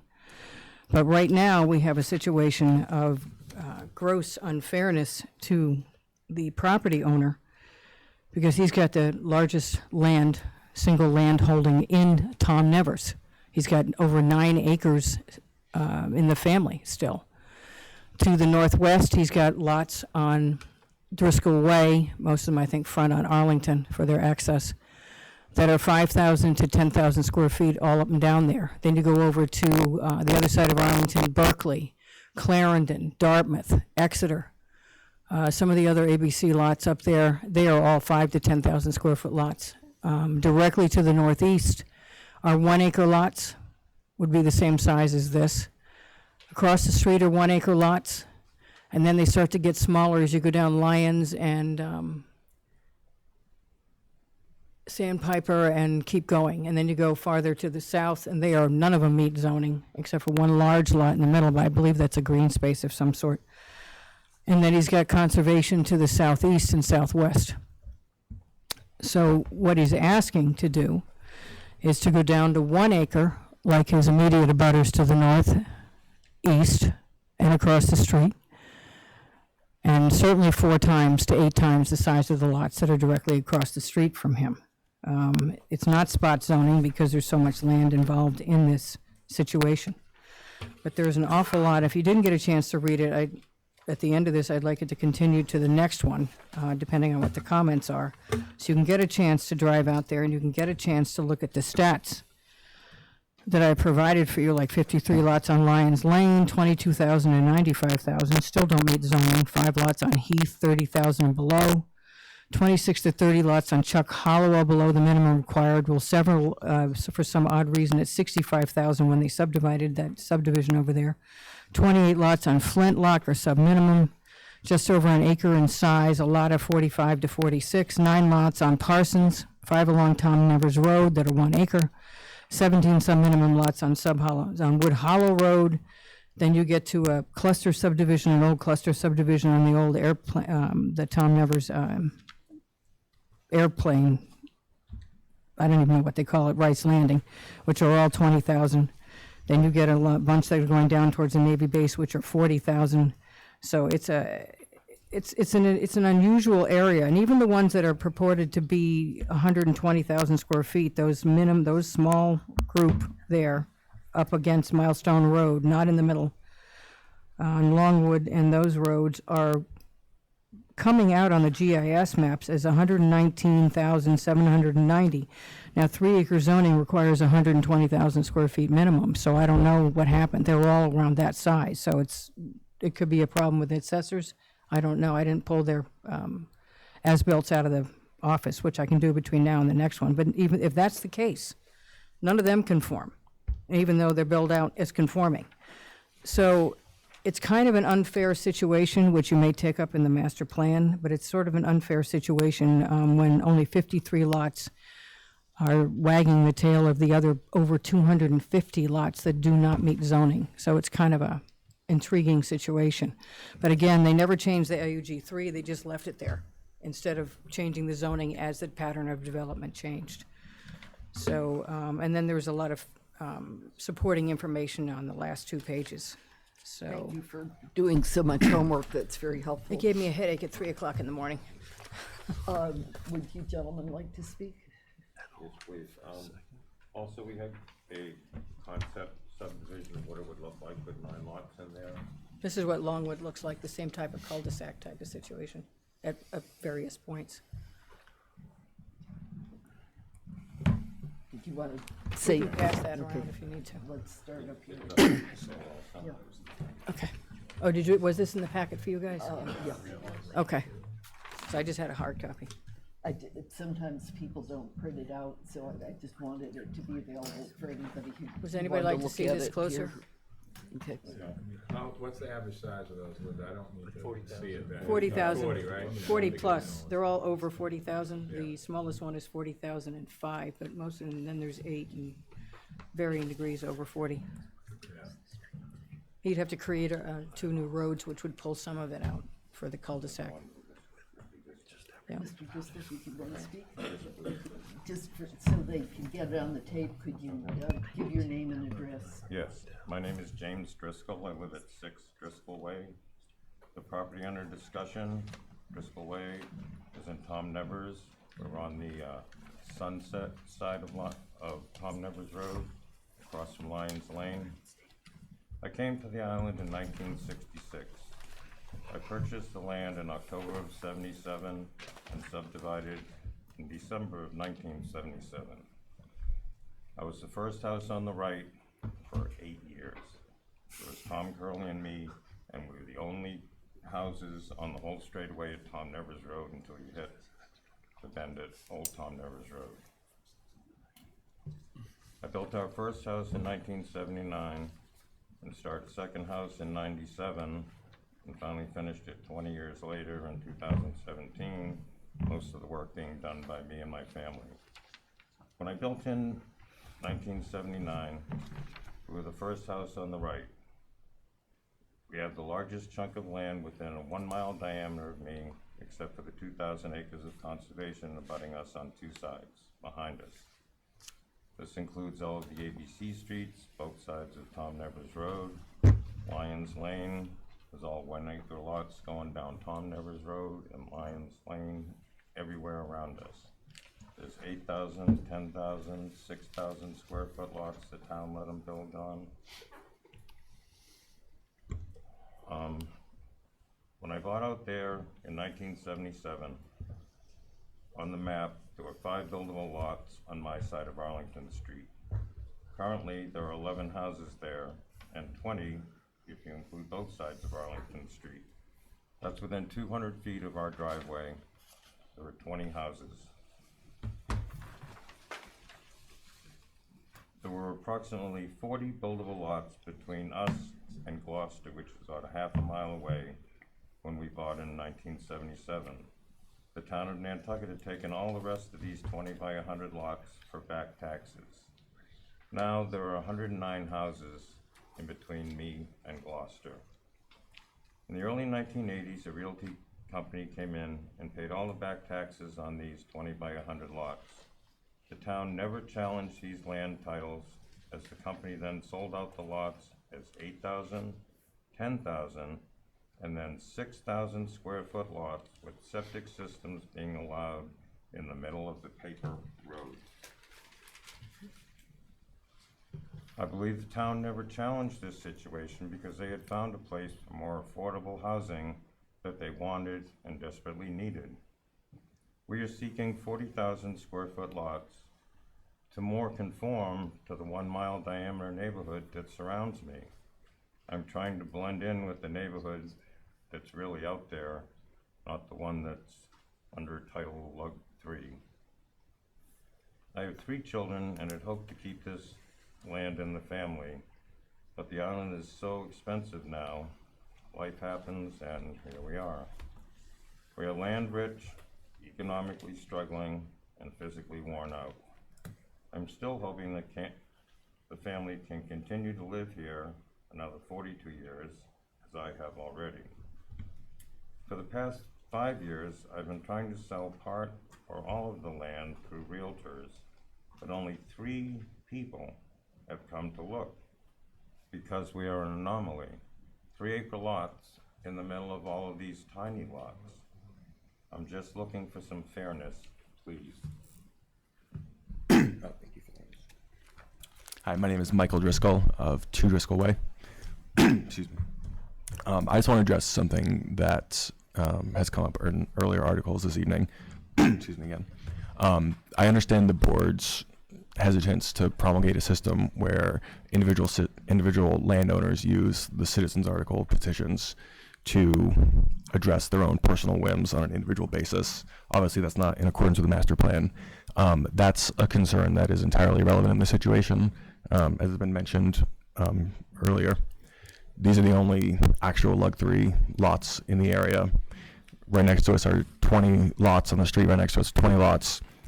8,000, 10,000, some of them are 6,000 square feet. We're asking, in some instances, to still be 7 times larger than our immediate neighbors. Again, according to the master plan, the board has historically been in favor of transition zoning. So to our, I believe it's the northwest, there are these, in some instances, 6,000 square foot lots, and then to the corresponding southeast, there are 1-acre lots. Logic and precedent would dictate that we should be somewhere between 6 and 40,000 square feet. We are still asking, in the instance of all the proposed lots, to still be the largest lots in the area. We're not even asking to be brought into conformity. So this is not asking for an exception at all. This proposal is asking for existing exceptions to be eliminated and for us to be brought into parity with the surrounding neighborhood. And I just want to further highlight, Linda touched on this very well, but just to quantify things specifically, within a 1/2 mile radius of us, 57% of the lots are 10,000 square feet or less, as they've actually been instantiated over time and built. And 89% of the lots are 40,000 square feet or less, so we would still be larger than 90% of the neighborhood. Thank you. There should be one more. Was there one more? I'm sorry.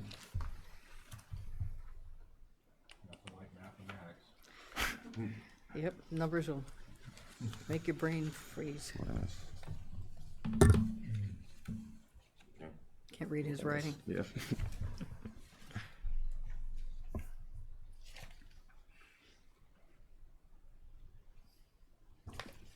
Are you set, or did you have something else to add?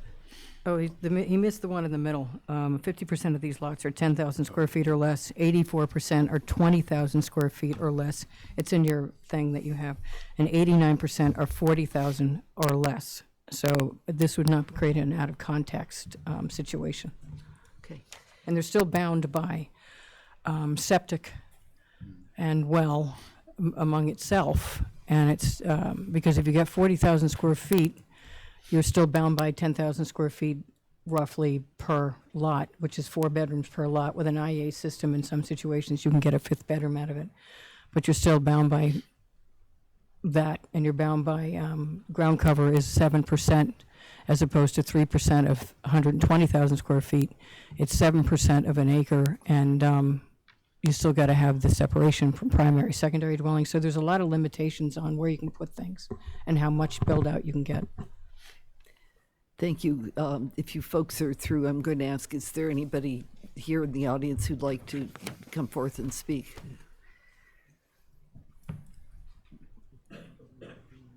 Yes. I'm going to ask you if you don't mind to trade off so can let that chair be for other speakers.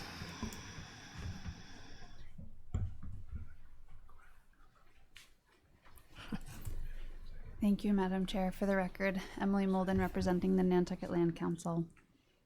Rather than repeating some of the same concerns that have been discussed at length previously tonight, I just wanted to express similar concern here.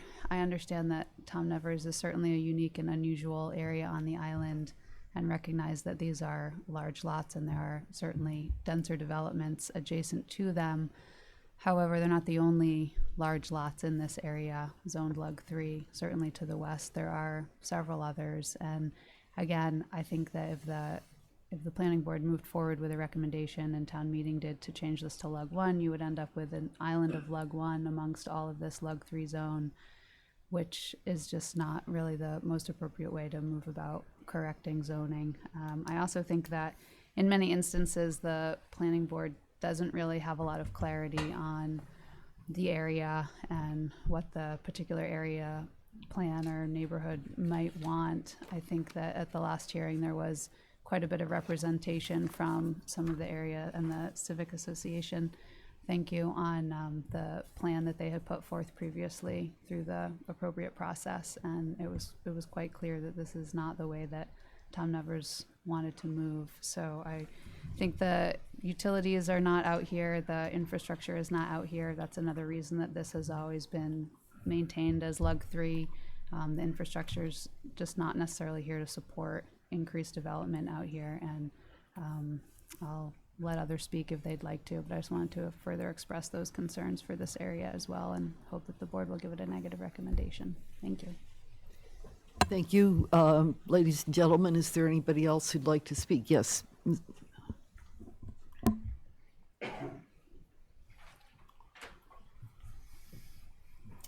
Welcome back. Thank you. I'm Dual McIntyre, and I live at 2 Green Hollow Road in Tom Nevers. And along with Linda and a couple of other people, I was involved in the development of the area plan, and I passed out the summary from at the last meeting. I won't repeat that other than just to emphasize that the residents at the time, and I believe today, do not want development or changes in zoning in this area. I think we were 87% on the information that I gave you last time in terms of the total number of people that responded that they did not want to see the zoning changed. Many of us bought out there because it was rural, it was Lug 3, and that's what we would like to see maintained. Thank you. Questions from anybody? Okay. Is there anybody else who'd like to speak? Yes.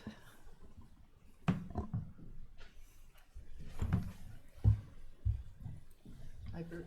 Hi. Bert Johnson, 28 Longwood Drive, president of the Property Owners Association on the other side of Tom Nevers Road. As I mentioned the other day, we're not in favor of down zoning. We all would be in favor of up zoning, but not down zoning. We bought out in a rural area. Sometimes people get down and up confused. You don't want. I caused that years ago. But you mean you don't want it to be more Smaller dense? lots. Yes. I don't mean you're confused, I just mean the world at large. I'll blame What it was on- you up to? I'll blame it on- MMD? There's nothing left. Yeah. Go to. And as the land council or conservation people just mentioned, There's no town water out there, there's no town sewer. We do have electricity. Cable finally. And cable. And a bike path. Sometimes we have cable. No more rabbit ears. But I just wanted to correct Linda, on a lot of streets on the east side of Tom Nevers Road, it is 120,000 square feet, with the exception of Lyons Lane, which was an early street and early development out there, and that's mostly the 1 acre lots or less. But Longwood, Whitetail, Green Hollow, Crestwood. I forgot about Crestwood. 120,000 square, and Whitetail Circle are all 120,000 square feet. And Chuck Hollow is the same. Some of them are even bigger down there because it's lowland. So we would be opposed. Thank you. Thank you. Anybody with questions?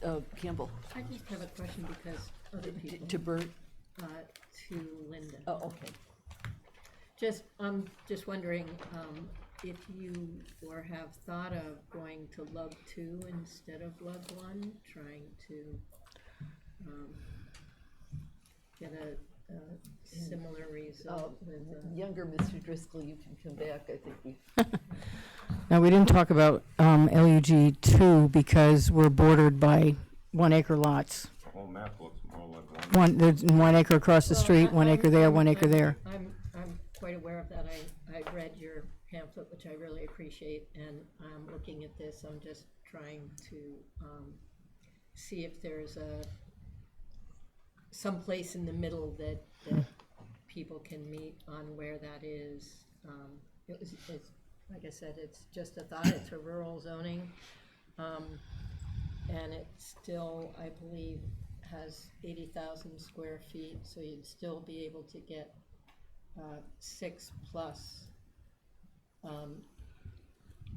subdivisions out of it, but it would help reduce the impact on resources. I know people say, well, there's no town sewer, but you know, the end result is all of these septic systems are all contributing to the exact same area.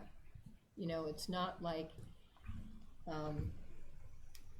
and honestly, we all know this area is developing. The closer you get to the water, the more homes have gone in, and none of them have that either. And they're even closer to the water, so really their filter is, the septic is honestly going from your property into the ocean. So I sometimes that's more my concern, and so I was thinking something that might help reduce the build out on it. So anyway, that's just a. Do you want us to answer that? If you want to comment, feel free. I mean, we could talk about that between now and February 10th. The thing is, the septic is still the same. If you get 2 acre lots, you've got 8 bedrooms or 9 bedrooms, and you got 1 acre lots, you got 4 bedrooms. I think that was just to raise the question. But it's an interesting We question. need to see what others have to say, but thank you for that. Let's see, Dave. Dave, are you there? I'm here. I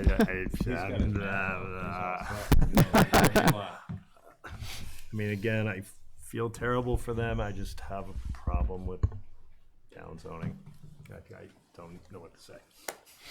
But the town already downsized all around me. Okay. It is, I agree. I mean, Folks, All right, I'm hold on.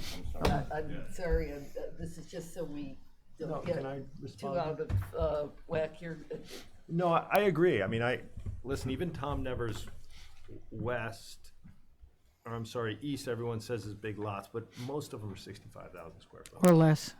I mean, unfortunately, I mean, not much down zoning gets through town meetings, so it's regardless of what we say, and I personally have a hard time with it, and I apologize. That's how I feel. Yeah. Yeah, so, regardless of how everyone feels and the emotion, this is reality. What was brought forth tonight was actually a fantastic overview from 1890 to now. And you just happen to have the airport lots along with the other few that are out there. What's there, about 16 of those now? These Wright's big, Landing, huge lots? 10? 16 or 18 of them. So, and I want this to be 14. clear, especially to the people that live out there. There was a minimum ground cover sort of waiver allowance passed at town meeting to make these little lots that everyone says are so big, which they're not, to be able to even build something. Because if it was if you had really 3 acre for 3% over a 10,000 square foot lot, you might have a chicken coop, and that's about it. You're not fitting much. So we need to be real about this. This isn't going away. This is gonna continue to be the last piece to fix from what's been fixed. We're pretending we didn't fix something, but we actually did. I'm actually fine with LUG3 as sort of this overlay sort of district, because that's what it is. This is like a blanket of 3% ground cover on every imaginable lot size on the entire island is in Tom Nevis. This is like 3M and Surfside, and we got, this is unbelievable out here. It's kind of crazy when you really look at it like just kind of a microscope, which wasn't really done before because there was still dealing with people that couldn't even build anything. Now you got lots that are so big, you can't sell them, never alone build them. And I understand that part. If those were on the other side of the street, you'd be moved to somewhere else with all that money. But where you are is complicated. So I think we need to get creative out here. It's the same with the other article. It's all the same problem. It isn't just because it's somebody's personal issue that's different than someone else's. It's all the same issue. We have gigantic 4-acre lots with no place to go, surrounded by all the other little lots that were done over the last 120 years. So I see a vision here of like a 1 house per acre kind of thing. Just forget about zoning, because this is actually zoning, this was done before zoning, that's why it's a mess, okay? I mean, it was, okay? And so,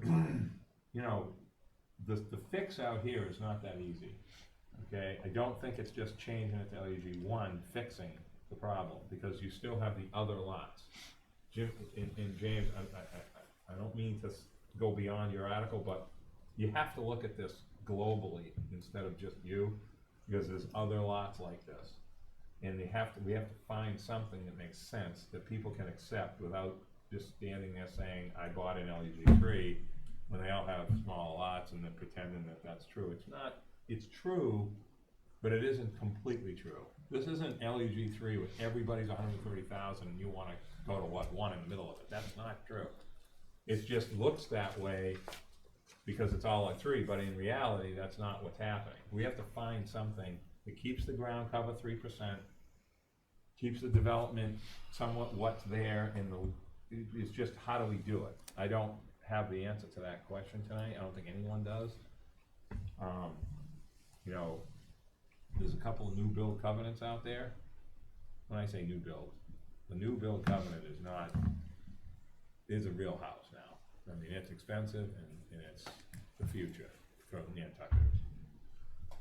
We have the family covenant now. We have a lot of things that could help this, but I want this to work. I just don't see the positive side of things just saying, okay, we're gonna change your zoning to LUG1 in the middle of all this LUG3, even though it's not really 3 acre. You have to understand that it's an anomaly that is so, the negativity about it at town meeting will be relentless.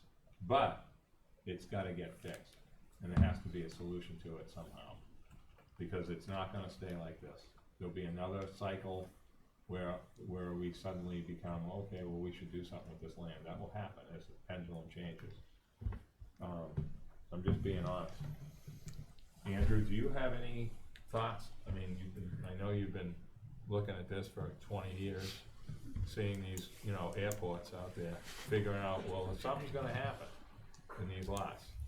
What is your thought as far as covenants or some other restriction on the larger lot creation. How do you do it with LEG 3 though? Because they did it before, all these other lots were done before 72, so it don't matter about zoning. So, Happy to have you answer. yeah, I'm just, you know. Well, I think there's some other option. I mean, Campbell brought up an option, and LUG 2 is as much of a possibility as LUG 3 is, if that's something, you know, to consider. Obviously, an open space type development which preserves the majority of the site, maybe in conservation, since it borders conservation, is a possibility. You know, like the other land that we're not discussing tonight, but the application of the 3-acre zoning on this area, I mean, that subdivision of Arlington, Berkeley, Clarendon is from 1916, I believe, so it predated it. It was land court. There's actually a great book. I'm trying to remember the book. The name of the book is Ghost of Tom Nevers, and yeah, it's a fantastic book to learn the history here. So I do think that, you know, it might be a matter that the neighbors, this is one of the first areas to create an area plan, and maybe that there could be some discussions between them on a way to maybe work or come forward in a unified manner, as opposed maybe to this particular article. And as you know, we're having a special town meeting in the fall, and maybe there would be some time. For sure. We're definitely having one For the in pot fall. stuff. Okay, are you, So those are my thoughts. Thank okay. you. John? I'm glad Andrew said it. Opening to the town meeting in the fall would be probably advisable then to bring it forward. But I've been drawing some notes here, and it really looks like I'm taking a math class. A lot of reference was made to 90% of the lots out there being an acre or less. When you look at that, it's still a log 3. So even if they're non-conforming 1-acre lots, they're still restricted to 3% ground cover, or a minimum or a maximum of 1,500 square feet, whichever comes more. However, there's the Attorney General with the 2,000 square feet a few years ago if you had a 1 acre or more. So when I got that out, then so when you look at all of that, by going to a lug 1, you have 7%, which is really kind of scary when you look at the buildup of 7%, 9 lots, and you can have up to 3 buildings. There's been a lot of discussion about potential restrictions, putting it to one dwelling, maybe continuing to keep it in a format of a lug 1. We really be creating a non-conforming lot, but you'll be restricted to 3% ground cover, 1,500 or 2,000, whichever is the greater. And with the open space concept, because you are abutting conservation land. I'm rambling because there's a lot that we picked up tonight that I think would be beneficial to maybe continue this into the fall, where you can get together with not only the Conservation Foundation, land councils, and the areas that might be able to help come to a mutual agreement that it won't be as detrimental to the entire area.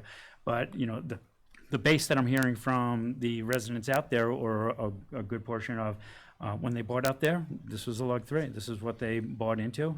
They didn't expect for all the development. They knew that we'll call it the alphabet streets, everyone's relating to that. They were smaller lots, and that goes back to a long time with reference to Tom Nevers' Ghost. So my suggestion would be to continue the discussions, because there might be something to be worked here, but there will be a lot of concessions and restrictions, and also ground cover, because just as we are right now with 3% ground cover on 120,000 square feet, 3,600 times 3 with the 3 lots.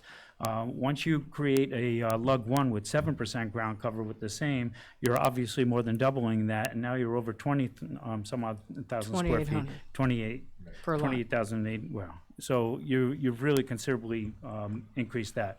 But to let them do some kind of subdivision with the restriction of the 3% or the max, you might have something to work with and stand a better chance. So all of that air tells me that my suggestion would be to continue this to the fall town meeting.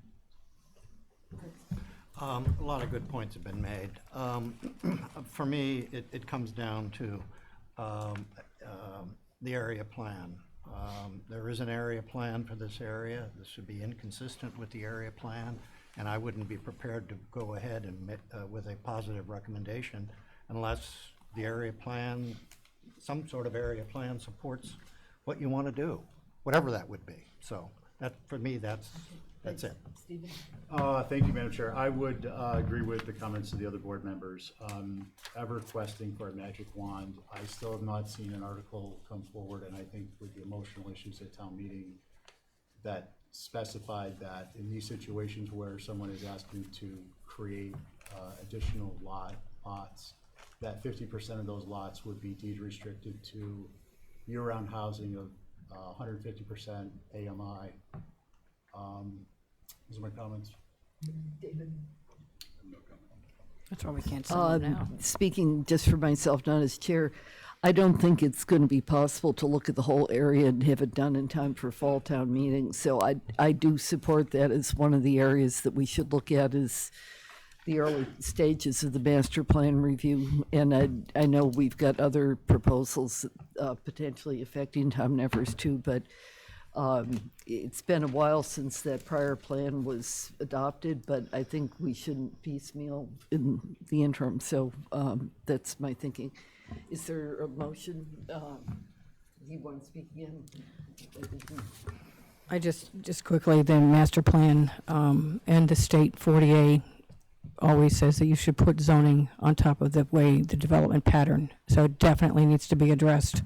These 5,000, 10,000 foot lots, all these multitude of 1 acre plus lots. As I said, those who responded that they didn't want to change were not on these lots.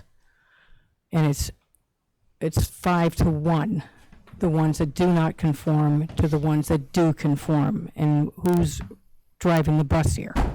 The 250 plus lots that don't conform or the other lots. So that's why there's always been a dichotomy between Tom Nevers East and Tom Nevers West, but even a larger proportion of Tom Nevers East is not conforming. So I think it does have to be looked at in comprehensively, because it's ridiculous to have LUG 3 on top of a 6,000 square foot lot. It's not going to change the dynamics of the septic restrictions and the water restrictions, but it's more representative of what the pattern has developed. They would have done that themselves had they known that was going to happen across the street from them. They would have done it in the 70s as well and had another 50 lots in there, like across the street on Arlington, but who knew? Who knew anything back in the 70s? Nobody. Okay, Fritz? It seems to me the consensus is that if anything's to be done in this area, it has to be done in a comprehensive way. I don't think that's going to happen. Before the town meeting, I certainly, and so given that, I would make a motion that this particular article be given a negative recommendation. Is there a second? I would. Can we do a take no action instead? Yeah, I would make a second discussion. Okay. To discuss Fritz's motion on behalf of the applicant and all the work they've done. And the incredible math. Well, if you, it sounds to me like you don't really want to second it. How about if? I'd like to give it a take no action. Yeah, but there's a motion on the Okay, floor. So okay. is there a second to Fritz's motion? I would, but I'm in the chair, so I can't. So that motion fails then. Nat, do you have a motion? A motion to take no action on this article. I'll second that. Nat moved, John seconded to take no action on this article. Is there further discussion? All those in favor say aye. Aye. Any opposed? Okay. Thanks for your time. Thank you very much. You'll probably see us at town meeting. It's going to be a long day. It's going to be a long day. That's when you bring your snacks and your food and your sleeping bag and When you're knitting. extra batteries. Well, and now there's button voting or whatever. wrong. Yeah, that's gonna be an Yes. interesting, situation, because Falmouth does it only when you can't decide who voted for what. They don't do it on every vote. Yeah, nobody does it on every vote. Sit in the corner and look. Turn my chair around. But, if you go out, there's probably no place to sit there, just don't, look down and don't make faces. All right. Okay, number 6, zoning map amendment to place properties on Bayberry Lane currently located in the residential 20 R20 district in the residential 40 R40 district. John is recusing himself. I told him if he doesn't make faces at us, we'll let him sit in the corner since we don't have a seat out there to offer him, I think. So who's here? Yeah, this isn't you again, Linda, I don't think. Madam Chair, yeah, this Yes. is, this article was sponsored by the board. Okay. And you have an update that you we've want given to- you some information, I believe, and outlined some options for you. Or here it's coming this is now. not a So citizen. you had asked for some information about the subdivision, the size of the lots, and Okay, well, let me start by saying we've received printouts of email from Angela and Seth Rayner and also from Homer Ray. I think that's right. And we thank you for those. So the board has those and is aware of them. And we've also received from staff potential options.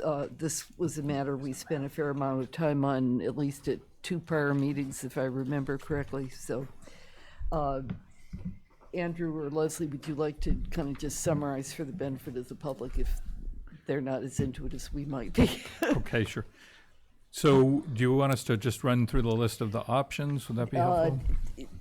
Or give a one paragraph of context of what we've heard. I mean, I could do that too, but ladies and gentlemen, we've had this there it is. come before us a couple of times already. There was a proposal that generated these discussions some time ago, and then there's some apparent division within the local community. There are some people who would oppose the proposal, some that would favor the proposal. So we've asked staff to explore some options. So if you would then take us into the options.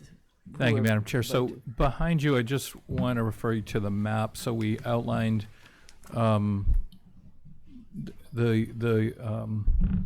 Bayberry subdivision, just to point out that where we've had filings of pre-plans. So as you know, I think a pre-plan will freeze the zoning in place. So those are the properties outlined in red, or that are outlined in red.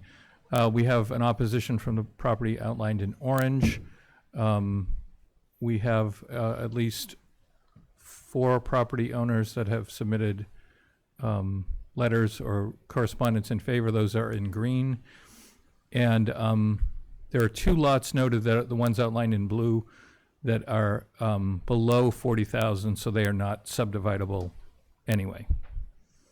So, again, the board sponsored this article in discussions about the division of one of the lots.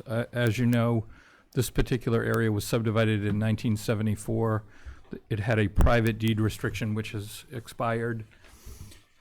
So the private deed restriction restricted second dwellings, restricted further subdivision again, and that has been lifted.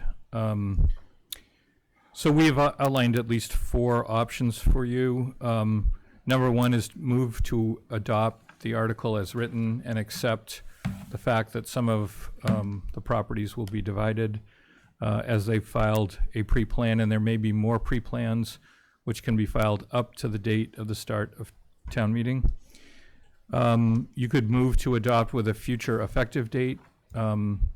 That's allowable under the law, which that could reduce somewhat of the franticness that's occurred, and some of that is before you.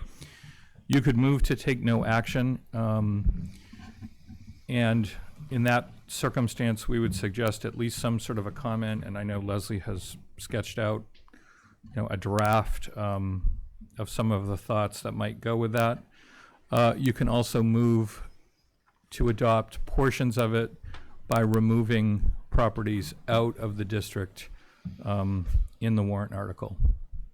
So you can never add properties in, but you can always delete properties out that especially might be on the edge, or a group of properties is also a potential option for you. Okay. Thank you. So, discussion, colleagues. You wanna talk first? I'll talk. No, let me do it. You both look in pain. So, this is amazing conversation, just kind of the polar opposite of the previous conversations. Andrew, I just read your number 3, very interesting. How many lots can A&R right now? If you don't mind me asking that. I know what they are, but I want everyone to know that in the audience. So you've got... That means approval not required. If you're not familiar with that term, that under state law, approval not required doesn't go to full public hearing, but is, if there's certain statutory requirements met, it has to be approved. Yeah, we can't say no. So we know that, I know the ones in green can. So the lot outlined in orange, the lot across from it there at the corner, because it has frontage on both Tacoma and Bayberry. Yeah.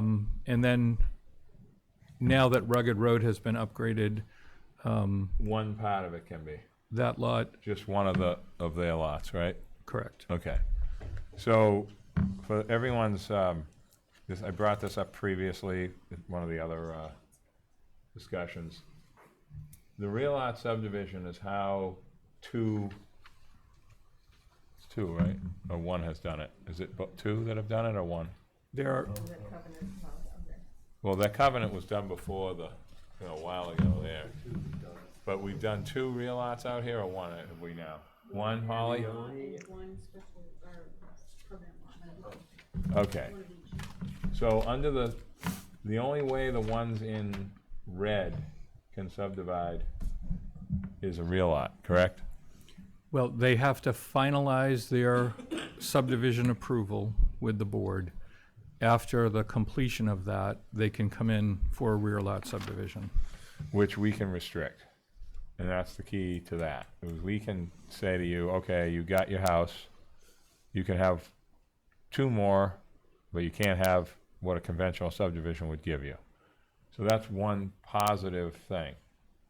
The problem that I have now is if we don't leave it, we end up with a bunch of freeze plans and a bunch of confusion. If we change the zoning and take people out, now we've got a mess. We're creating this like weird sort of anomaly of like stuff, when I'll be like 80 years old, hopefully still here in this building, talking about this, and I'll remember doing it, and I'll say how stupid it was. But at the same time, when that first, and what staff has written is, I couldn't have written that better. That is exactly verbatim what happened. One person comes in to subdivide a lot, all hell breaks loose, everybody thinks it's gonna turn into something it's not, and everybody seemed like they were against that. Then we find out, which I kind of predicted, that not everybody really is once they find out what would happen if it went to R40. Unfortunately, we didn't have R40 in 1974 when this was put into R2 from R1 and LUG. So we're stuck. We brought this article forward to try to give everyone understanding that we're trying to reduce build out a little bit, make it sort of what 1 acre, but it's more ground cover than LUG1, you get 10% with R40. So it's not such a bad district for here. The lots are all about 50,000 area, give or take. But now everyone thinks you know, changes their mind, or half of people. So it's complicated for us to put this forward with positive for either recommendation. So I'm sort of torn with it. The people, I'm in favor of leaving out the lots on Tacoma. There's a sort of another little angle we could take, because they have frontage and have for years, and could have subdivided 12 years ago when the deed restrictions expired in 2007. I believe it was 2007. Or was it 2004? It's in that area. So the deed restrictions have been expired for over a decade. So they could have subdivided back then, and they haven't. Because probably most people don't even know what their own zoning is, so they just don't think about it until there's people talking and calling them and leaving notes on their front doors. So I'm kind of in favor of talking about that as a board, and hopefully we can come up with something. But I would be in favor of removing the one that's not, whatever that lot is, that one. Yes, Holly, thanks. And then the one in orange is, and turning the rest of it into R40. That would be my thinking at the moment. To see if I can summarize, you like the item 3 with the commentary, but you like better the idea of selecting some. That's like number 5 that's not there. Okay. Kind of, something to talk about. Is that what did they write that? Move to adopt with amendments. You were move saying to that okay. you would. Well, I didn't, right, Fritz, you're right. I didn't really see that, the way it was written. You got Okay, it. I'm too busy reading the other one. Okay, Dave, thoughts? Yeah, I mean, it's heartbreaking that the board tries to step in. Everyone complains about subdivision and build outs, and the board steps in and brings forth an article to protect what is a nice, for the most part, one house, one lot neighborhood, to try to preserve it, to not let it get built out. And we move forward with an article, people get wind of it, all of a sudden, bam, 2 subdivisions right off the bat before we even get to this table to talk about it. Then we have people coming in saying, I'm for it, I'm against it. Luckily, a bunch of people have come around, but if you look at the map, you have 3-4 people now that support this, one of which can't subdivide. And so will we not be punishing them if we go ahead and it's just tough, because we want to preserve the neighborhood, but now nobody wants their neighborhood preserved. So what do we do? It's a tough one, and I don't even know which way to go with this. Originally I was for it, but it seems that that at a rush, we've got at least 2 subdivisions, and do we have some Could I ask preliminary Andrew plans? and Leslie something? So that's 3 lots already, basically, that are either frozen or subdivided already. Is your opinion that if we were to take no action, just have the commentary here, that those submitted requests were they submitted mostly as a way to preempt the possibilities for the future, or are they actual live proposals, just to clarify what Dave was getting at?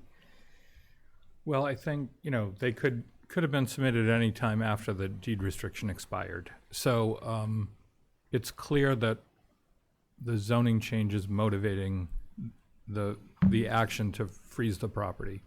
So, and I think the freeze lasts for 7 years, freezes it at its level after the signing of the final plan. So I think, I don't know for sure, but I think most of it is motivated by, freezing rights. Yeah, I mean, so my concern is that, so we have freezing and people that have already subdivided, we give this a positive recommendation and lock the people out that haven't frozen, and their neighborhood's already blown up. And so there they are, sitting there with not the neighborhood they bought into. So I'm confused. Campbell? Well, I appreciate what everyone's saying. Having sat in on the 2 or 3 properties that came up from this area, we certainly had quite a number of the residents from this lane pop up and be against the type of subdivision that apparently they're now interested in doing. I guess I have a little different take. I support it going to R40, oddly, because it's abutting Lug 3. And I think that we will see the same thing that we have been seeing where, well, because across the street they have R20, I should be able to have R20. And I just think it would provide a nicer buffer to the Lug 3. So that Okay. was just my thinking Okay, thanks. on it. Did you want to say something else? I just wanted to put up the full map so you Oh. could all Let's see that. open it up. See the surrounding, and that's correct. It abuts LUG 3, which That's is the, conservation land though. yes. That doesn't really count. Well, but The it's same way is what I'm Okay, saying. are you done, Campbell? Were you done? Okay, Fritz? I'm gonna wait. Okay. Steve? Thanks, Madam Chair. I guess I'd just like to follow up on Campbell's comments. And I appreciate the other board members' comments. There's the confusion, the kind of lack of clarity in terms of which way neighbors want to go, which I'll speak to in a moment. But on the concept of the Lug 3 being next door, I know we're all leery of this concept of but the lot across the street is denser than mine. Because if we did the numbers and we allowed that type of a rationale to pervade, if 5% of the lots were all changed to meet the density of the more denser lots across the street, in less than 10 years, every lot would be more dense, if you do the math. So I think that that's an important consideration. I think with respect to not having clarity from the neighbors, if I'm looking at this right, there's 18 lots. If you don't include that kind of little carve out one in the corner down there at the bottom. That's the covenant lot. Yeah, one's opposed outright, and that's really 6, given 5 of the others put a freeze on through an A&R or a special permit filing. 4 support explicitly, they bothered to write in. And then the 8 who we haven't heard from makes it a little confusing. So it's, in my world, if you don't hear from someone, typically they don't have a concern. If they did, they're gonna voice their concern. So I'm kind of going more towards there's 12 who support or at least don't mind the change, as opposed to 6 who support not allowing the change. And I would ask that we consider that. I'd suggest that we consider that. Thank you. Dave? Yeah, I'd consider going forward with it either as we had it originally because of the way Steven said it. I think more people are in favor of it than against it. The ones that aren't have already put in their preliminary plan, so they've taken care of that. And, otherwise it's moved to take no action is the way I'd see it with the comments. Okay, I think we're about as united as the neighborhood. Any thought? Yeah, I was going to ask them if they want to weigh in on what they've heard as well. Two things for them, and then I help them weigh in. When you have here number 2, Andrew, you mean R40 at a future effective date? Have we ever done that before, a zoning article? Have we? Yeah. I don't remember that, just not trying to question you, but I don't remember that. And then, when did we do the real lot? 2 years ago? When did we put that provision into the bylaw? Because I sort of said that in a way like we've had it since 1970, but that's not true. 3 years ago. 3 So- years, Fritz says 3 years. 3 years, is it 3 now? I thought it was 2. Okay, so. Time flies. It does. It's beautiful. So when I said that to you all, I meant that when they've done the real lot, I didn't mean it like they could have done that in 2007. Because that's an incorrect statement. If any of you thought that I meant that, that's not true. They could have, the lots that could have A&R'd could have done it then, but not a real lot because we didn't have the bylaw in place. So I just wanted that to be clear for the record that that's not what I said or meant. Okay, thank you. Madam Chair, Yes. I do think there is some validity to at least the lots that are on Tacoma that are across from R5, CTEC, and other R20, being considered for removal from the article. Again, they're utilizing streets outside of Bayberry, and they again, if you are going to, remember, it's already R20. It's not, you're changing it to a different zone. So I think there is the opposition from the property on the corner, and the other one would be utilizing Tacoma for access. So I do see at least some validity for removing those. The extension of the Could time. you pull back to the other map so we can I was see? actually asked the same question. So- That's oppose, the orange is oppose the article. Correct. Okay. So if you left wanted that to make sure. where it sits in R20, it matches Yeah. property across the street, and then property to its immediate side. So And there's gonna be a lot more changes over there as well. again, on the other side of the property, which borders lower density, I don't see that. And if they're in favor of it going to R40, then you could proceed ahead with that. So it's really, I mean, it is going to end up being a neighborhood with mixed, as people finish up their pre-plans, it's not going to be a pure R40. It's going to end up being somewhat of a mismatch with nonconformities in the end. So if you could go back to the other map, I'm sorry.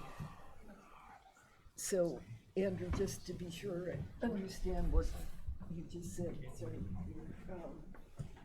So you're saying we'd have to have in a motion designation of those lots, those two would stay at R20? Right, so you would remove those two And the from, rest of these would be R40, but the ones that are in red would be able to freeze as R20 for a 7-year period. right, and the ones that are not, the remainder ones that are not colored in still could come in with their pre-plans up to the date of town meeting. But that would mean if they have pre-plans, does that mean they're keeping the R20? Yep. So in a sense, that would leave it pretty much chopped up even more, wouldn't it? It would. Okay, go ahead. And at a future date, what do you suggest for a date? Like, middle of the summer? I don't know that I don't know that I'm recommending a future date, but I'm telling you that's at least an option to, again, if there's sort of a rush to move this all in. I mean, we put a future date for the adoption of other articles to let people who are halfway through permitting or whatever to wrap it up. And I think that's the question, like if, again, my problem is we change zoning, there's people that don't want the zoning change, but they've already put in their pre-plan. Is this gonna change how the rest of the neighborhood feels? And by giving them a later date, they can decide to opt in. Yes. Instead of being left out in the cold.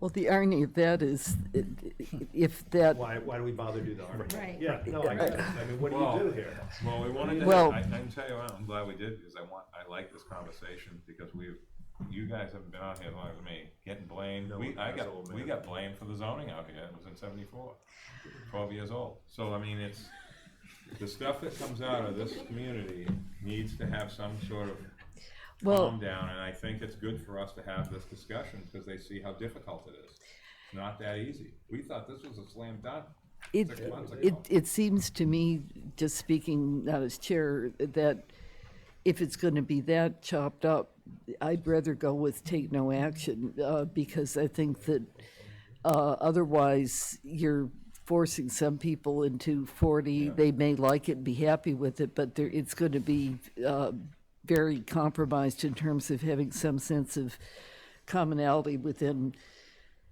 that universe. I think if we take it off the table, then that may mean fewer people press ahead and spend the money to do a pre-plan, and may think again And I think it'll give it a little more time for the neighborhood to reflect without having, kind of that much stress. Yeah, yeah. So I would just ask that we give active consideration to 3, Campbell. Well, so I just had a question.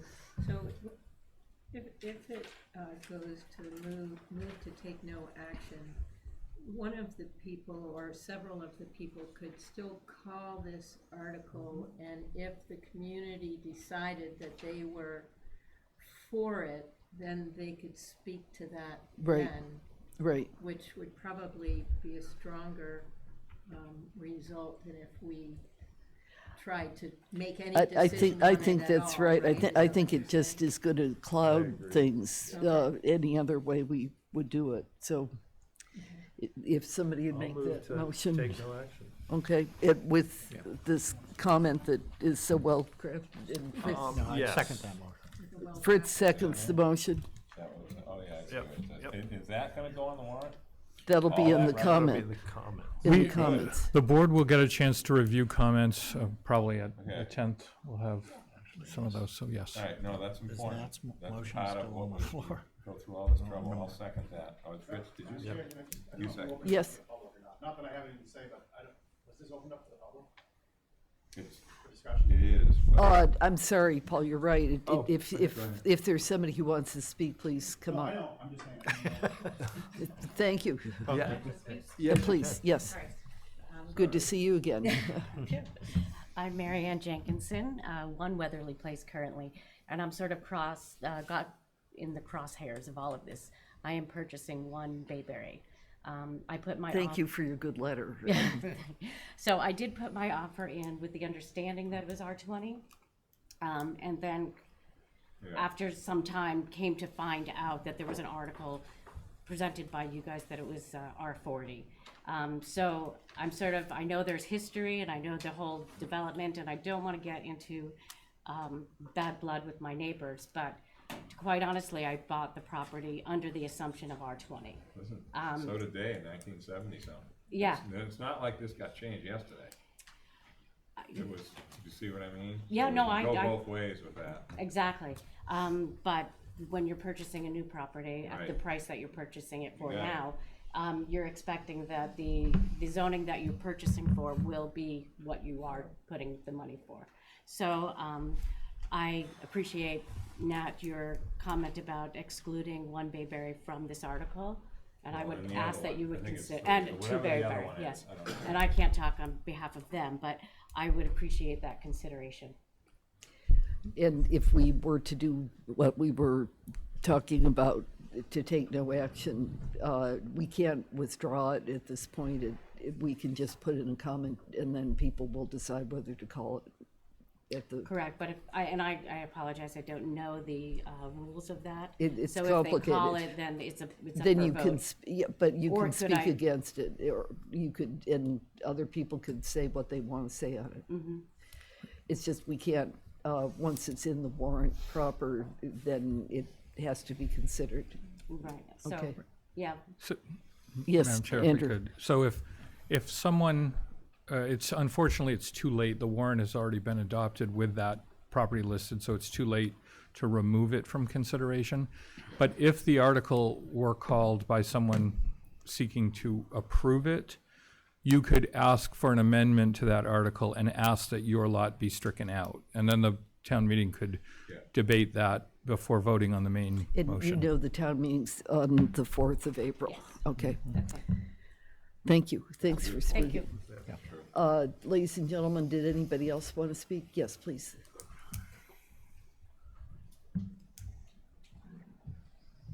If you Thank you for give your letting me name and speak, address, Madam please. Chairman. Yeah, Jeff Morash, 8 Bayberry.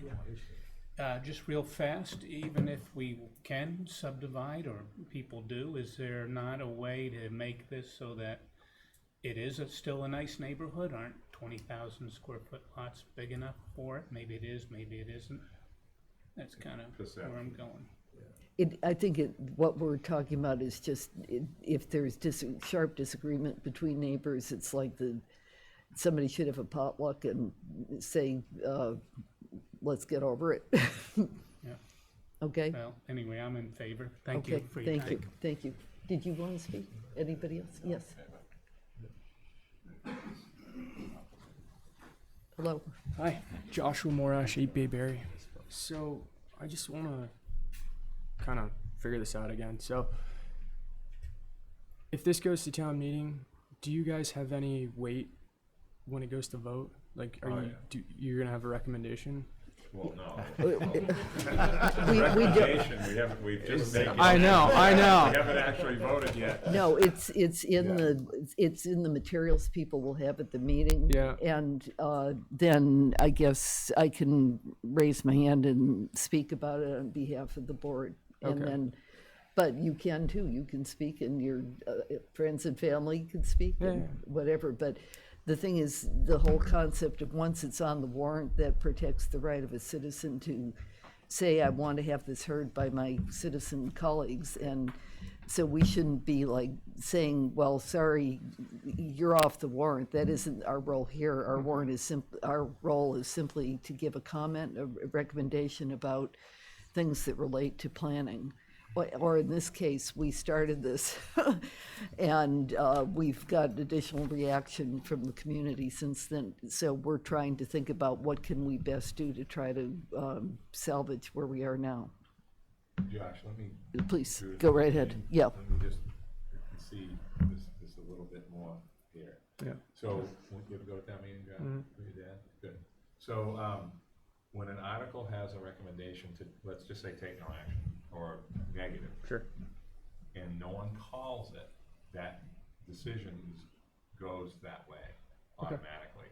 And usually the town moderator goes around one more time, just to make sure everybody isn't, out or knitting or eating or something, and then catch it. If somebody calls it, then it's just open to discussion. Open to talk, anything can happen at town meeting. So it's hard to say. I mean, do we have weight? Yeah, we have weight. That's why we're here. That's why this is all part of the process. But town meeting has the ultimate say. Yep. And sometimes there's sound bites, things that happen that just skip the audience here and there in one direction or another. But you see how difficult this is, okay? I know you just purchased the property for today's dollar, which is something I always like to say. This lady said that a minute ago. That's so true. Compared to back in the day when they were giving it away. There's so much at stake for people now when they get to buy something. So that's why this is really difficult for us. So I appreciate your coming here and dealing with all this and sitting here, so. Thank you. Cool. Anybody else want to speak to this matter?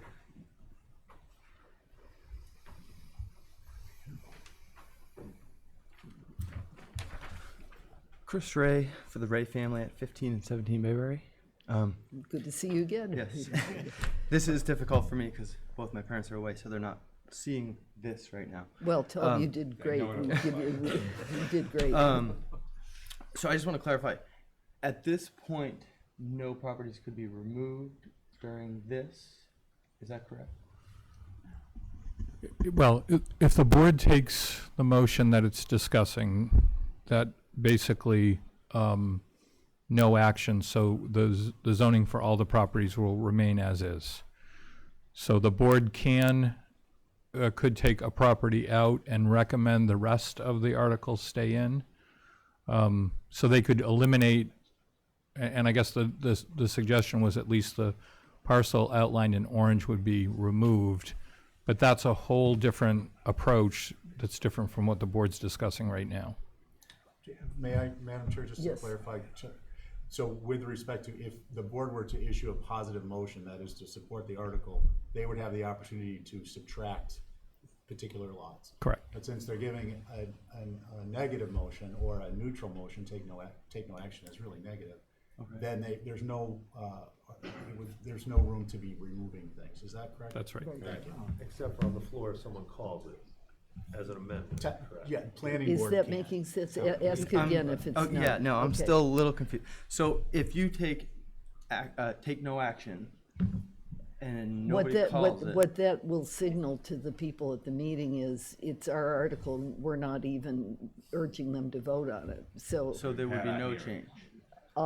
there'd be a comment and everybody would read it, and the planning board basically said, we started for these reasons, but now we suggest you don't do anything with this for any of the properties, rather than Okay, so it just would taking. still remain at R20. Yes. Yes. Okay.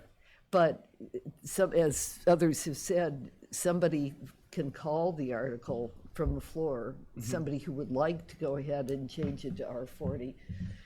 And then they can speak, and then we get called on to speak, and then you could speak, or anybody else, pro or con, however you would wish. But my guess would be if there's a division in the neighborhood, I really can't imagine that the citizens are going to say this is worth trying to force it on anybody. And I think we'd be pretty clear in our presentation, as I think is stated here, that we had reason to begin this, but then it appears that there's disagreement in the neighborhood, so we thought it should just stay as it is. Okay. It just, I mean, Does that make sense to you? Yeah, I mean, looking at the map, it seems that, 18 Bayberry on the south side has already been divided 3 times. There's a covenant lot, 18. 2. Right, so like last year. Covenant doesn't count as a subdivision. Oh, That's just- okay. That's a second dwelling that would get lot already allowed. Okay. Just so you're interested. That's okay. Thank you. So like it appears that the middle of Bayberry, minus 10 and 12 have not filed any plans, but 13, 11, 9, 7, 8, and 14. 13 and 14 can't divide, they're not large enough.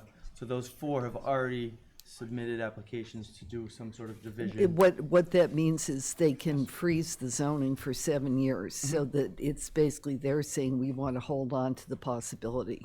So maybe you're wondering, are you, about whether you should file something like that? I know. Okay. We I have decided to not. We were at first the family Okay. was against this, but then after Okay. going, looking at the potential that this Right. 31 lots could become available on my math. So you get 93 dwellings out of that. Yeah, if you got that's- 3 on each of those. Right, so that's a little city.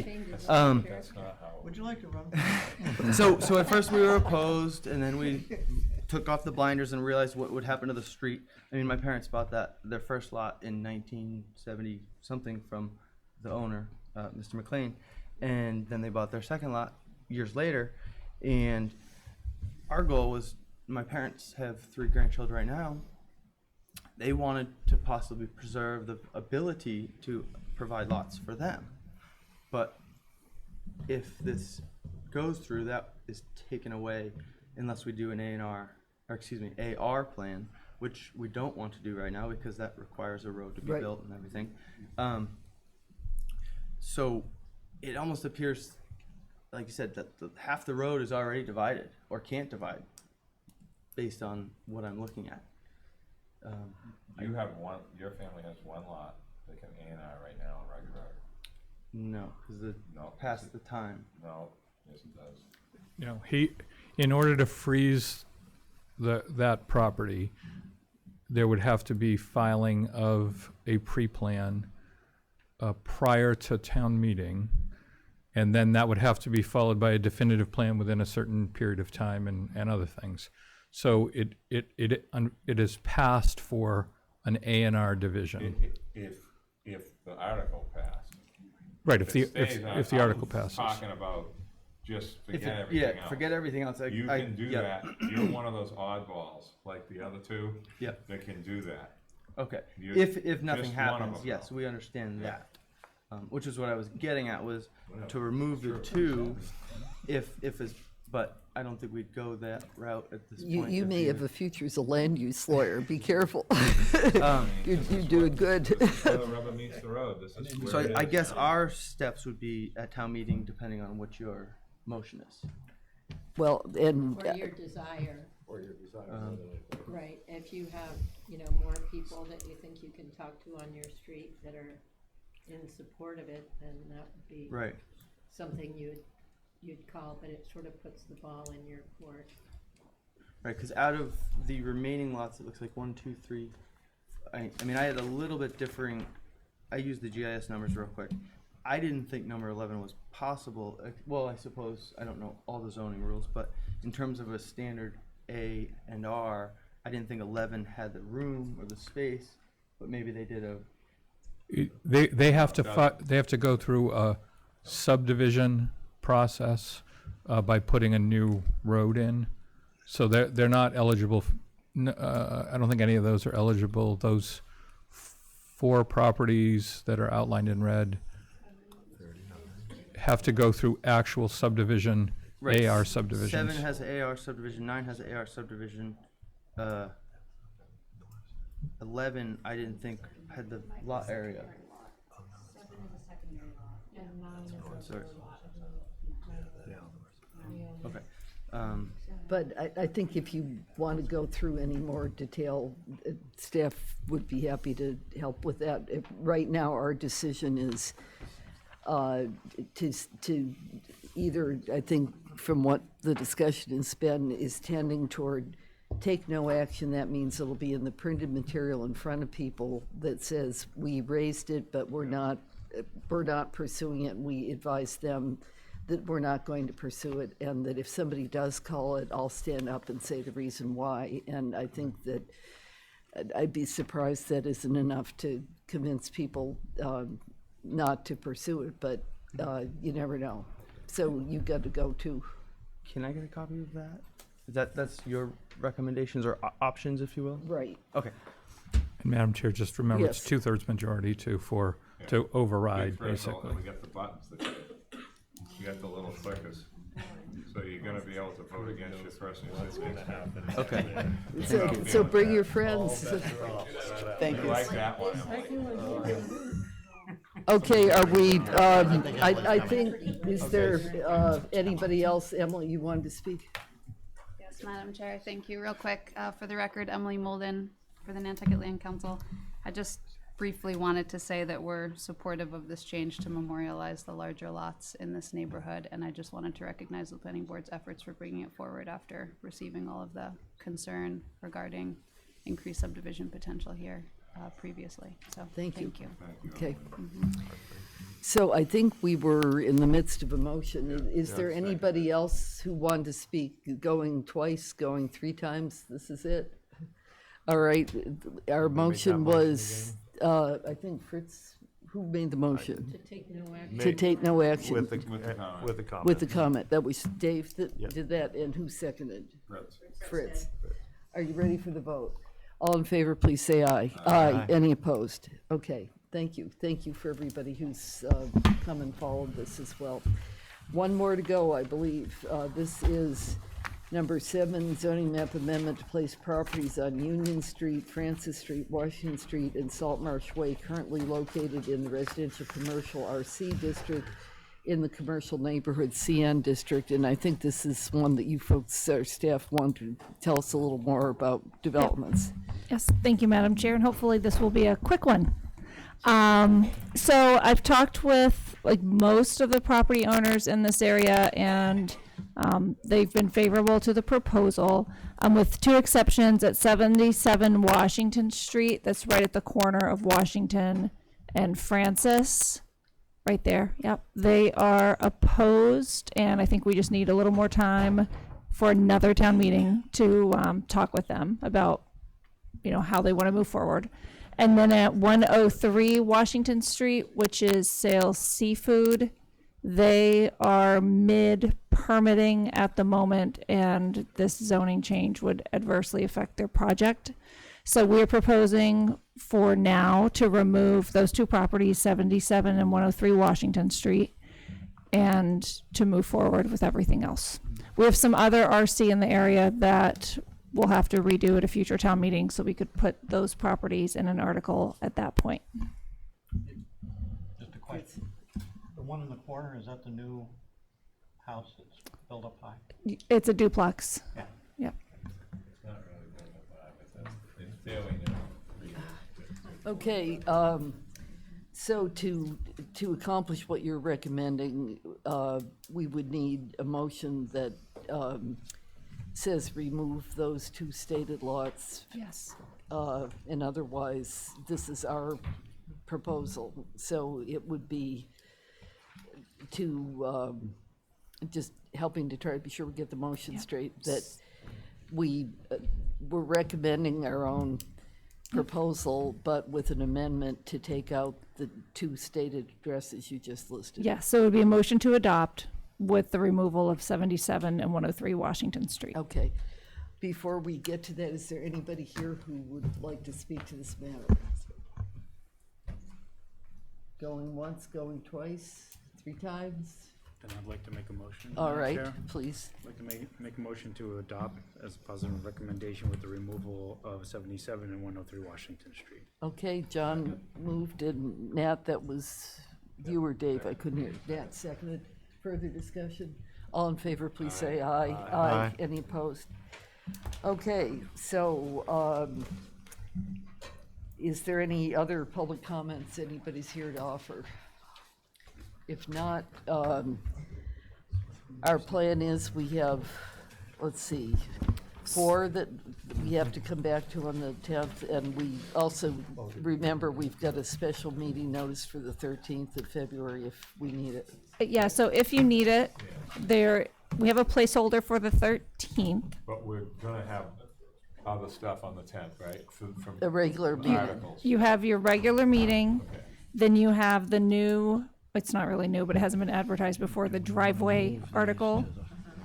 We had to re-advertise an article that you had voted on for 33 Old South Road and 24 Tacoma, because the owner came forward and wanted something slightly different than you voted on. So we have that for reconsideration. The 2 articles that were continued tonight.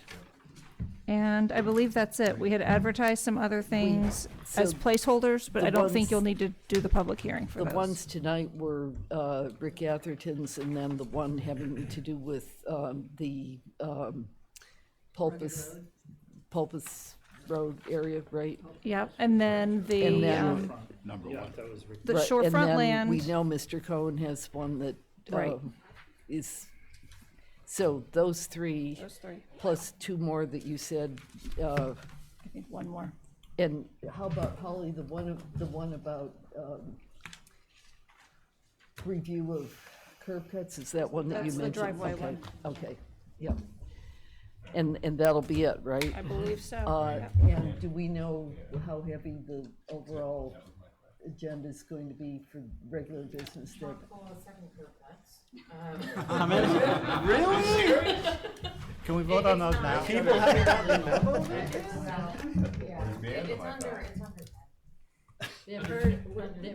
Curb cuts?